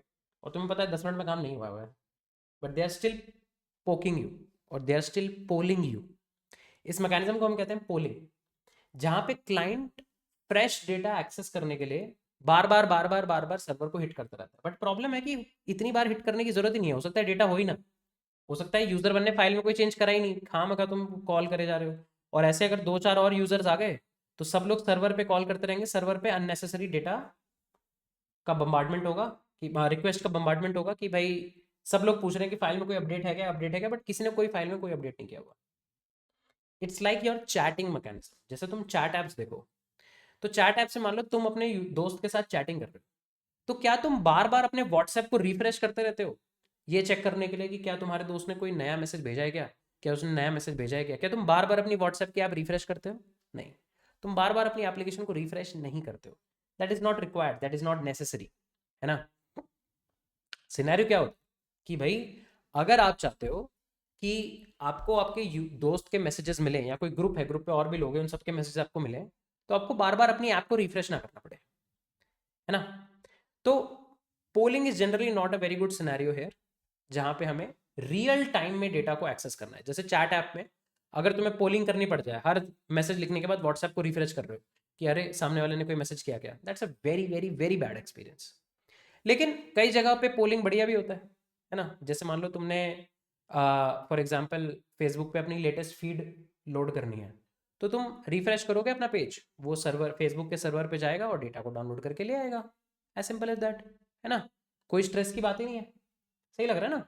So moral of the story is कि कई सिनेरियोज में पोलिंग बढ़िया है, कई सिनेरियोज में पोलिंग बढ़िया नहीं है। जैसे हमारे सिनेरियो में पोलिंग बढ़िया नहीं है, तो अगर हमारे सिनेरियो में पोलिंग बढ़िया नहीं है तो क्या है, तो ऐसे केसेस में जैसे चैट इंजन या फिर ऐसे केसेस में हम लोग यूज कर सकते हैं something called as web sockets. अब वेब सॉकेट्स HTTP की तरह ही एक प्रोटोकॉल है जो TCP पे बेस्ड है। किस पे बेस्ड है? TCP पे। TCP पे बेस्ड है मतलब ये एक रिलायबल प्रोटोकॉल है। रिलायबल प्रोटोकॉल है इसका मतलब अगर तुम कोई भी डेटा सेंड कर रहे हो वेब सॉकेट का यूज करके, तो वो हमेशा ट्रांसफर होंगे, इस चीज की तुम गारंटी लेके चल सकते हो, ठीक है। बट ये इसकी खास बात नहीं है। इसकी खास बात क्या है कि वेब सॉकेट ना ऐसे client to server communication type में काम नहीं करते। वेब सॉकेट ना पाइपलाइन की तरह काम करते हैं। वेब सॉकेट काम करते हैं पाइपलाइन की तरह, इस तरह। इस पाइपलाइन में ना अगर U1 को सर्वर को कोई डेटा भेजना है तो U1 भेज सकता है, U2 को भी अगर सर्वर को कोई डेटा भेजना है U2 भेज सकता है। एंड इंटरेस्टिंगली अगर सर्वर चाहे तो U2 को कोई डेटा भेज सकता है, सर्वर चाहे तो U1 को कोई डेटा भेज सकता है। मतलब क्लाइंट सर्वर को, सर्वर क्लाइंट को, कोई भी किसी को भी किसी भी पॉइंट ऑफ टाइम पे डेटा भेज सकता है। जो तुम्हारी नॉर्मल रेस्ट एपीआईज, जो तुम HTTP एपीआईज बनाते हो, उसमें क्या होता है, क्लाइंट सर्वर को रिक्वेस्ट करता है, सर्वर प्रोसेस करके रिस्पॉन्स देता है। सर्वर कभी भी क्लाइंट को कुछ रिक्वेस्ट नहीं कर पाता, राइट। यहां पे क्लाइंट को अगर कोई मैसेज भेजना है सर्वर को तो वो डायरेक्टली भेज सकता है, सर्वर को कोई अगर मैसेज भेजना है क्लाइंट को तो वो भी डायरेक्टली भेज सकता है without any issue all together. This is what the benefit of sockets are. तो फॉर एग्जाम्पल जैसे तुम अपने दोस्त के साथ अगर चैटिंग कर रहे हो, तो तुम ये मान के चलो ये तुम हो, ये तुम्हारा फ्रेंड है और ये व्हाट्सएप के सर्वर। अब अगर तुम्हारा दोस्त कोई मैसेज भेजता है, वो व्हाट्सएप के सर्वर पे रिसीव होंगे, और व्हाट्सएप का सर्वर वो मैसेज डायरेक्टली तुमको पुश कर दे, तो तुम्हें सर्वर से डेटा पुल करने की जरूरत नहीं है, तुम्हें सर्वर से डेटा मांगने की जरूरत नहीं है, तुम सर्वर पे डेटा पुश कर पाओगे, सर्वर से डेटा पुश कर पाओगे। तो अगर तुम्हारे फ्रेंड ने तुम्हें कोई मैसेज भेजा, वो मैसेज टेक्निकली पहले व्हाट्सएप के सर्वर पे जाएगा, और व्हाट्सएप के सर्वर से वो डेटा तुम्हारे मोबाइल फोन पे पुश होगा। इससे तुम्हें बार बार सर्वर को पोल करने की जरूरत नहीं है। जब सर्वर के पास डेटा होगा वो वहां से डेटा को फेच करके ले आएगा। तो अब वेब सॉकेट्स को अगर हम इंप्लीमेंट करना चाहते हैं, अब हमें अगर वेब सॉकेट्स इंप्लीमेंट करने हैं, तो हमारे पास एक बहुत ही फेमस लाइब्रेरी होती है socket.io। socket.io सीमलेसली तुम्हें वेब सॉकेट्स को इंप्लीमेंट करना और उससे कनेक्शन सेटअप करने में बहुत ज़्यादा हेल्प करती है। ऑल्टरनेटिव्स भी हैं, तुम चाहो तो मे बी तुम वेब सॉकेट्स ना भी यूज़ करो, it's absolutely end to end up to you. ये तुम्हारी अपनी कॉल है कि तुम वेब सॉकेट्स ना यूज़ करके पोलिंग यूज़ करो। और अगर वेब सॉकेट्स भी यूज़ करना चाहते हो तो तुम socket.io की जगह एक दूसरी लाइब्रेरी भी होती है WS करके, जिसका यूज़ करके तुम वेब सॉकेट सेटअप कर सकते हो। But generally socket.io is nice, socket.io is useful, काफ़ी फेवरेबल होता है क्योंकि काफ़ी वर्बोज सिंटैक्स है, बहुत ही अच्छी डॉक्यूमेंटेशन है, बहुत सारे इंटरेस्टिंग फीचर सपोर्ट करता है। So it's going to be more और लेस गुड फॉर अस। हम लोग बहुत ही बढ़िया तरीके से अपने वेब सॉकेट्स को सेटअप कर सकते हैं, ठीक है। तो socket.io यूज़ करेंगे, और इंटरेस्टिंगली socket.io का एक कॉरेस्पॉन्डिंग फ्रंट एंड एस्पेक्ट भी होता है, जो अगर तुम रिएक्ट में socket.io सेटअप करना चाहते हो, रिएक्ट socket.io, क्योंकि अब ये socket.io की लाइब्रेरी तुम्हें सर्वर और क्लाइंट दोनों साइड पे चाहिए होगी, तो ये socket.io क्लाइंट होता है। देखो एक डेडिकेटेड इन्होंने आर्टिकल भी लिखा हुआ है socket.io क्लाइंट। तुम ऐसे socket.io क्लाइंट लाइब्रेरी का यूज़ करके socket.io को एक रिएक्ट प्रोजेक्ट में भी सेटअप कर सकते हो, और नॉर्मल socket.io को यूज़ करके उसको एक्सप्रेस पे सेटअप करोगे। तो ये जो socket.io की लाइब्रेरी है, ये तुम्हें सर्वर और क्लाइंट दोनों पे चाहिए, क्योंकि तुम देख रहे हो ना अब ये पाइपलाइन जैसा कनेक्शन है, कोई भी किसी को भी डेटा सेंड कर सकता है। तो दोनों साइड तुम्हें सारे के सारे रेलिवेंट कोड बेसिस चाहिए या रेलिवेंट लाइब्रेरीज चाहिए जो तुम्हारे लिए सॉकेट को इनेबल कर दे, and socket.io is a fantastic solution for that. socket.io ठीक है। अगर तुम यहाँ पे गेट स्टार्टेड करोगे, socket.io पे गेट स्टार्टेड करोगे, तो तुम देख सकते हो कि अगर socket.io सेटअप करना है, so this is how you can start setting up socket.io। ठीक है। और अगर इनिशियलाइज करना है, इंस्टॉलेशन करना है, तो देखो इन्होंने यहाँ पे डेडिकेटेड ये भी बताया हुआ है कि अगर तुम्हारे पास एक एक्सप्रेस का सर्वर है, क्योंकि इन्हें पता है कि मोस्ट ऑफ द टाइम जो भी तुम नोड जेएस में प्रोजेक्ट बना रहे होगे वो एक्सप्रेस का यूज़ करके बन रहे होंगे। तो अगर तुम्हारे पास कोई एक्सप्रेस जेएस का सर्वर है, how you can integrate sockets with express.js altogether, this is what they have given in their documentation also। ठीक है। तो अगर तुम इस चीज़ स्टार्ट करना चाहते हो, अगर तुम ये चीज़ स्टार्ट करना चाहते हो, सेटअप करना चाहते हो, तो देखो जो सबसे पहली चीज़ हमें करनी होगी, let's do one thing, installation पे आते हैं, यहाँ पे इंटीग्रेटिंग socket.io। तो देखो हमें अपने बैकएंड के कोड बेस में npm इंस्टॉल socket.io करना होगा। तो चलो आ जाते हैं बैकएंड के टर्मिनल पे आते हैं और इम्प्लीमेंट कर लेते हैं, मतलब इंस्टॉल कर लेते हैं npm install socket.io, as simple as that. इतना करते ही तुम्हारा socket.io सेटअप हो जाएगा। अब इसको कॉन्फ़िगर करना होगा तुम्हारे प्रोजेक्ट के लिए। देखो कॉन्फ़िगर करने के भी इन्होंने स्टेप्स दिए हुए हैं। तुम्हें सबसे पहले इंपोर्ट करना है socket.io, इंपोर्ट कर लेते हैं। ठीक है, इंपोर्ट कर लिया, बिल्कुल भी दिमाग नहीं लगा रहे हम लोग बहुत ज़्यादा, सिंपल जैसे socket.io ने बोला वैसे हमने इसको इंपोर्ट कर लिया। अब यहाँ पे तुम एक्सप्रेस ऐप का ऑब्जेक्ट बनाते थे जब भी एक्सप्रेस का सर्वर सेटअप करते हो, ये लोग कहते हैं। और देखो अब फ्रंट एंड पे, क्योंकि अब हमें सॉकेट वाली कैपेबिलिटी चाहिए ना, अब ये कैपेबिलिटी अगर तुमने बैक एंड पे कन्फिगर नहीं करी तो तुम फ्रंट एंड पे यूज नहीं कर पाओगे। तो इसलिए यहाँ पे तुम्हें इसके बैक एंड एस्पेक्ट की भी नॉलेज होने की जरूरत है, राइट, जो कि मोस्टली डॉक्यूमेंटेशन से आ रहा है, तो इतना ज़्यादा स्ट्रेस लेने की जरूरत नहीं होगी। अब देखो यहाँ पे ये क्या कह रहे हैं कि आपको एक्सप्रेस ऐप का ऑब्जेक्ट बनाना होता है, हमने बना रखा है, और जनरली हम लोग इसी ऐप ऑब्जेक्ट का यूज करके सर्वर को ऑप कर लेते हैं, लेकिन अब थोड़ा सा हमें कोड में चेंज करना होगा। अब तुम देखो यहाँ पे ये एक और फंक्शन को यूज कर रहे हैं जो हमारे Node.js के HTTP मॉड्यूल से आता है। ये फंक्शन हमें, अगर मान लो किसी भी पॉइंट ऑफ टाइम पे अगर तुम चाहते हो कि तुम Node.js का यूज करके सर्वर सेटअप करो, लेकिन तुम एक्सप्रेस नहीं यूज करना चाहते, तुम रॉ Node.js की फंक्शनैलिटी को यूज करना चाहते हो, तो तुम इस HTTP मॉड्यूल को यूज करते हो, वहां से क्रिएट सर्वर लेकर आते हो। ठीक है, तो ये मैंने इंपोर्ट कर लिया। और इस क्रिएट सर्वर फंक्शन में एक खास बात क्या है कि ये एक सर्वर ऑब्जेक्ट क्रिएट कर सकता है using express app object also. तो देखो ये लाइन जैसे ही हम लोग इंप्लीमेंट करेंगे ना, जैसे ही मैं कॉपी करके यहाँ पे इसको पेस्ट करता हूँ, अब इस लाइन से क्या हो रहा है, इस लाइन से क्या हो रहा है, देखो हमने एक एक्सप्रेस का सर्वर तो बनाया ही बनाया था, अब उस एक्सप्रेस के ऐप ऑब्जेक्ट को यूज करके हमने एक HTTP मॉड्यूल का सर्वर भी क्रिएट कर लिया। तो मैं लगेगा कि हम क्यों कर रहे हैं ऐसा, why is this necessary, you will understand in just a moment. तीसरी लाइन पढ़ो, IO is equals to new server server. अब ये तीन लाइंस साथ में तुम्हारे पूरे के पूरे कोड बेस में तुम्हें socket.io को इंटीग्रेट करने में हेल्प करने वाली है। तो देखते हैं क्या हो क्या रहा है। अब मेरे सेम टू सेम बैकएंड के सर्वर पे ना, ये जो मेरा बैकएंड का सर्वर है, इस बैकएंड के सर्वर में कुछ रेस्ट एपीआईज हैं। देखो मैंने इंप्लीमेंट करी थी ना, ये कंट्रोलर में जाके ये सब रेस्ट एपीआई इंप्लीमेंट करी थी। तो अगर किसी को मेरे बैकएंड के सर्वर पे एक HTTP रिक्वेस्ट हिट करनी है और एक HTTP रिस्पॉन्स लेना है, मतलब एक HTTP रेस्ट एपीआई एक्सेस करनी है, तो वो भी कर पाए। इसके अलावा अगर कोई मेरे बैकएंड के साथ एक वेब सॉकेट कनेक्शन सेटअप करना चाहता है, तो वो भी कर पाए। मुझे दोनों की दोनों कैपेबिलिटीज देनी है ना। मैं चाहता हूं कि मेरे बैकएंड पे वेब सॉकेट के कनेक्शन भी चले और HTTP के कनेक्शन भी चले। अब एक्सप्रेस तुम्हारे HTTP कनेक्शंस को हैंडल करने के लिए, देखो यहां पे जो भी app.get app.post तुम करते हो, ये सारे एक्सप्रेस ऐप ऑब्जेक्ट से होते हैं। तो एक्सप्रेस का सर्वर HTTP रिक्वेस्ट को हैंडल करेगा, वेब सॉकेट का सर्वर, ये देखो सर्वर फ्रॉम socket.io, ये सारी की सारी वेब सॉकेट रिक्वेस्ट को हैंडल करेगा। लेकिन ये दोनों सर्वर चलेंगे सेम ही बैकएंड पे, राइट, ये दोनों के दोनों सेम ही बैकएंड पे चलेंगे, ये दोनों के दोनों सेम ही पोर्ट पे सर्व हो रहे होंगे। तो अगर किसी को मेरी रेस्ट एपीआई हिट करनी है, तब भी वो लोकल होस्ट 3000 पे एक HTTP रिक्वेस्ट हिट करेगा और मेरी रेस्ट एपीआई एक्सेस कर पाएगा। लेकिन अगर किसी को वेब सॉकेट कनेक्शन सेटअप करना है, वो भी लोकल होस्ट 3000 पे एक TCP कनेक्शन सेटअप करेगा, लेकिन प्रोटोकॉल यूज करेगा वेब सॉकेट की, प्रोटोकॉल यूज करेगा वेब सॉकेट की। और इस चीज को करने में ये HTTP मॉड्यूल हमारी हेल्प कर रहा है। तो HTTP मॉड्यूल क्या कर रहा है, एक कॉमन सर्वर ऑब्जेक्ट बना रहा है। इस सर्वर ऑब्जेक्ट के अंदर एक्सप्रेस ऐप की कैपेबिलिटीज भी हैं और इसी सर्वर ऑब्जेक्ट का यूज करके तुम socket.io का सर्वर भी बना रहे हो। तो इस कॉमन कंबाइंड सर्वर को ही हम लोग यहां पे क्या करेंगे, बूट करेंगे। Instead of just booting express server, अब मैंने अपने एक्सप्रेस के सर्वर को और socket.io के सर्वर को दोनों को कंबाइन रन करना है सेम पोर्ट पे। तो मैं कहूंगा server dot listen instead of app dot listen, मैं कहूंगा सर्वर डॉट लिसन। और तुम देखो यही चीज इन्होंने यहां पे भी करी हुई है, server dot listen. Here we go. जैसे तुम सर्वर डॉट लिसन करते हो, इस सर्वर ऑब्जेक्ट के अंदर एक्सप्रेस की कॉन्फ़िगरेशन भी गई है और इसमें socket.io की कॉन्फ़िगरेशन भी गई है।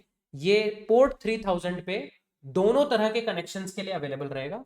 अगर तुम्हें एक वेब सॉकेट कनेक्शन सेटअप करना है वो भी तुम कर पाओगे, एक HTTP कनेक्शन सेटअप करना है वो भी तुम कर पाओगे, because eventually both of them works on the same TCP connection all together.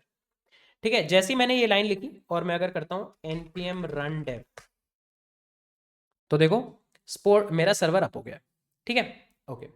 अब socket.io इंटरेस्टिंगली काम करता है इवेंट ड्रिवन मैकेनिज्म पे। इवेंट ड्रिवन मैकेनिज्म मतलब भाई अगर क्लाइंट को सर्वर को कोई मैसेज भेजना है, क्लाइंट अगर सर्वर को कोई मैसेज भेजना चाहता है या सर्वर अगर क्लाइंट को कोई मैसेज भेजना चाहता है, तो वो ये मैसेजेस क्या करेगा, इवेंट की फॉर्म में भेजेगा कि भाई क्लाइंट एक इवेंट एमिट करेगा और सर्वर उस इवेंट के होने पे रिएक्ट करेगा या उस इवेंट के होने पे कुछ एक्शन लेगा। सेम थिंग, सर्वर कोई इवेंट एमिट करेगा और क्लाइंट उस इवेंट के होने पे रिएक्ट करेगा या फिर कोई एक्शन एग्जीक्यूट करेगा। जैसे फ्रंट एंड में जब तुम बटन क्लिक करते हो तो बटन का क्लिक होना एक इवेंट है, उसके बेसिस पे होना क्या चाहिए, उसके बेसिस पे कौन सा एक्शन एग्जीक्यूट होना चाहिए, वो तुम कॉन्फ़िगर करते हो अपने इवेंट हैंडलर में। Can I say that? तो सेम चीज हम यहां पे भी कर रहे होंगे कि हम अपने फ्रंट एंड से अगर कोई इवेंट एमिट करने वाले हैं तो उसको बैकएंड पे लिसन कर रहे होंगे और उस बैकएंड पे उसका इवेंट हैंडलर रजिस्टर करेंगे, और अगर बैकएंड से कोई इवेंट एमिट करने वाले हैं तो उसका हैंडलर फ्रंट एंड पे लिख रहे होंगे, राइट? क्योंकि दोनों तरह से कम्युनिकेशन हो सकता है।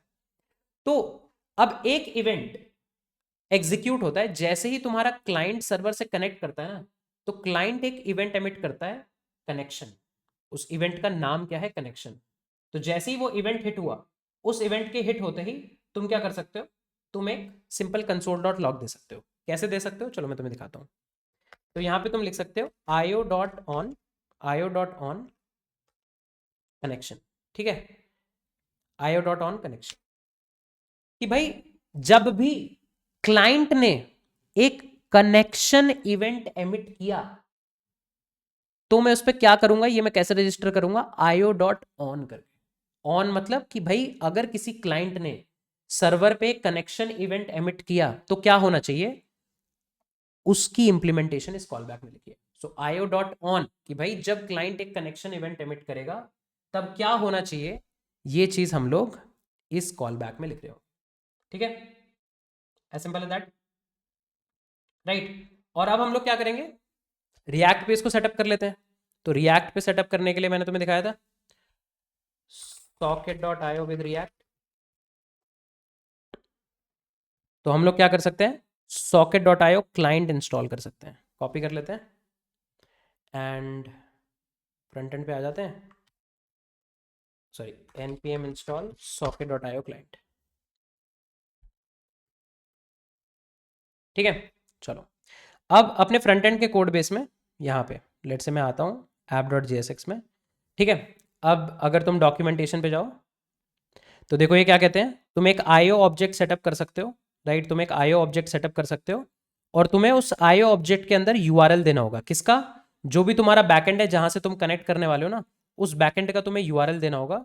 ये तुम्हारे लिए वो सॉकेट ऑब्जेक्ट को क्या कर देगा, कनेक्ट कर देगा, राइट? तो अब तुम्हें क्योंकि अपने रिएक्ट के कोड से सर्वर पे एक कनेक्शन सेटअप करना होगा, जब ये कनेक्शन सेटअप हो जाएगा, when this connection will be successfully setup, उस कनेक्शन के होने के बाद तुम फ्रंट एंड से इवेंट्स को एमिट कर पाओगे, बैक एंड पे लिसन कर पाओगे, बैक एंड से भी इवेंट को एमिट कर पाओगे, फ्रंट एंड पे लिसन कर पाओगे। ठीक है, लेकिन उस चीज को अचीव करने के लिए, वहां तक तुम्हें पहुंचने के लिए सबसे पहले एक कनेक्शन को सेटअप करना होगा। अगर तुमने एक कनेक्शन ही सेटअप नहीं किया तब कुछ भी नहीं चलेगा, nothing will actually work, nobody will be able to communicate with anybody, right? कुछ भी नहीं चलेगा, नथिंग विल एक्चुअली वर्क। लेकिन एक बार ये कनेक्शन सेटअप हो गया once this connection has been setup, उसके बाद दोनों तरफ से तुम क्या कर पाओगे, तुम एक्चुअल में अपने इवेंट्स को एमिट कर पाओगे और इवेंट्स को लिसन भी कर पाओगे। This is something that you have to keep in mind. और उसी के लिए हमें socket.io की क्लाइंट लाइब्रेरी की जरूरत है। ठीक है, हमें socket.io की क्लाइंट लाइब्रेरी की जरूरत है। तो चलो एक सॉकेट ऑब्जेक्ट क्रिएट कर लेते हैं। ठीक है, एक काम करते हैं, एक सॉकेट ऑब्जेक्ट यहाँ पे, एक बेसिक सा सॉकेट ऑब्जेक्ट यहाँ पे मैं क्रिएट कर देता हूँ। Con socket is equals to IO URL। अभी के लिए मैंने बस ऐसा यहाँ पे एक सॉकेट ऑब्जेक्ट क्रिएट कर लिया है। अब जैसे मैंने ये क्रिएट किया, मैं फ्रंट एंड पे आता हूँ और यहाँ पे इंस्पेक्ट करता हूँ, इंस्पेक्ट। ठीक है, कंसोल पे चलते हैं। ये देखो, आई गेस मेरा बैकएंड का सर्वर ऑफ है। वन सेकेंड, इज इट, नहीं बैकएंड का सर्वर ऑन है। ठीक है, तो देखो अब ये URL के अंदर क्या देना है, राइट, URL के अंदर कुछ प्रॉपर्टी देनी होगी ना। तो लेट से मैंने दे दिया लोकल होस्ट 3000। ठीक है, लोकल होस्ट 3000 दिया और मैं एक बार रिफ्रेश कर लेता हूँ। ये देखो, अब यहाँ पे ये क्या कर रहा है, ये socket.io का कनेक्शन सेटअप करने की कोशिश कर रहा है। देखो socket.io पे कॉल कर रहा है ना, लेकिन ये कनेक्शन सेटअप नहीं कर पा रहा। ये सेटअप क्यों नहीं कर पा रहा, क्योंकि यहाँ पे कॉर्स सेटअप नहीं हो रखा है। कॉर्स मतलब क्रॉस ओरिजिन रिक्वेस्ट सेटअप नहीं हो रखी है। बट तुम्हें लगेगा कि अरे क्रॉस ओरिजिन रिक्वेस्ट तो हमने यहाँ पे सेटअप करी थी, राइट, ये क्रॉस ओरिजिन रिक्वेस्ट हमने सेटअप करी थी। अब ये क्रॉस ओरिजिन रिक्वेस्ट तुमने एक्सप्रेस के लिए सेटअप करी थी, तुमने socket.io के लिए सेटअप नहीं करी है। socket.io के लिए तुम्हें सेपरेटली सेटअप करनी पड़ती है। तो यहाँ पे आके तुम एक कॉन्फ़िगरेशन ऑब्जेक्ट दोगे कॉर्स, और उसमें कहोगे कि भाई कहीं से भी कॉल आए कोई फर्क नहीं पड़ता। ठीक है, मेथड्स जो हैं तुम्हारे, गेट रिक्वेस्ट आ रही है, पोस्ट रिक्वेस्ट आ रही है, कोई फर्क नहीं पड़ता, सबके लिए हम लोग कनेक्शन इनेबल्ड रखेंगे। रिफ्रेश करते हैं, अब तुम देखो कोई एरर नहीं आ रही ना। एंड अगर मैं बैकएंड के टर्मिनल पे जाऊं तो देखो यहाँ पे लिखा रहा है ना यूजर कनेक्टेड। देखो मैं क्लियर करता हूँ, npm run dev, जैसे ही मैंने रिफ्रेश किया यूजर कनेक्टेड आ रहा है। ये यूजर कनेक्टेड कैसे आ रहा है कि जब भी तुम्हारा रिएक्ट का कोड तुम्हारे बैकएंड के कोड के साथ एक web socket connection successfully setup कर लेता है ना, तो ऑटोमेटिकली वो एक इवेंट एमिट करता है जिसका नाम होता है कनेक्शन। और जब वो इवेंट एमिट हुआ और सर्वर को मिला, तो उसके मिलने पे तुम्हें क्या करना है वो तुम इस कॉल बैक में बताते हो।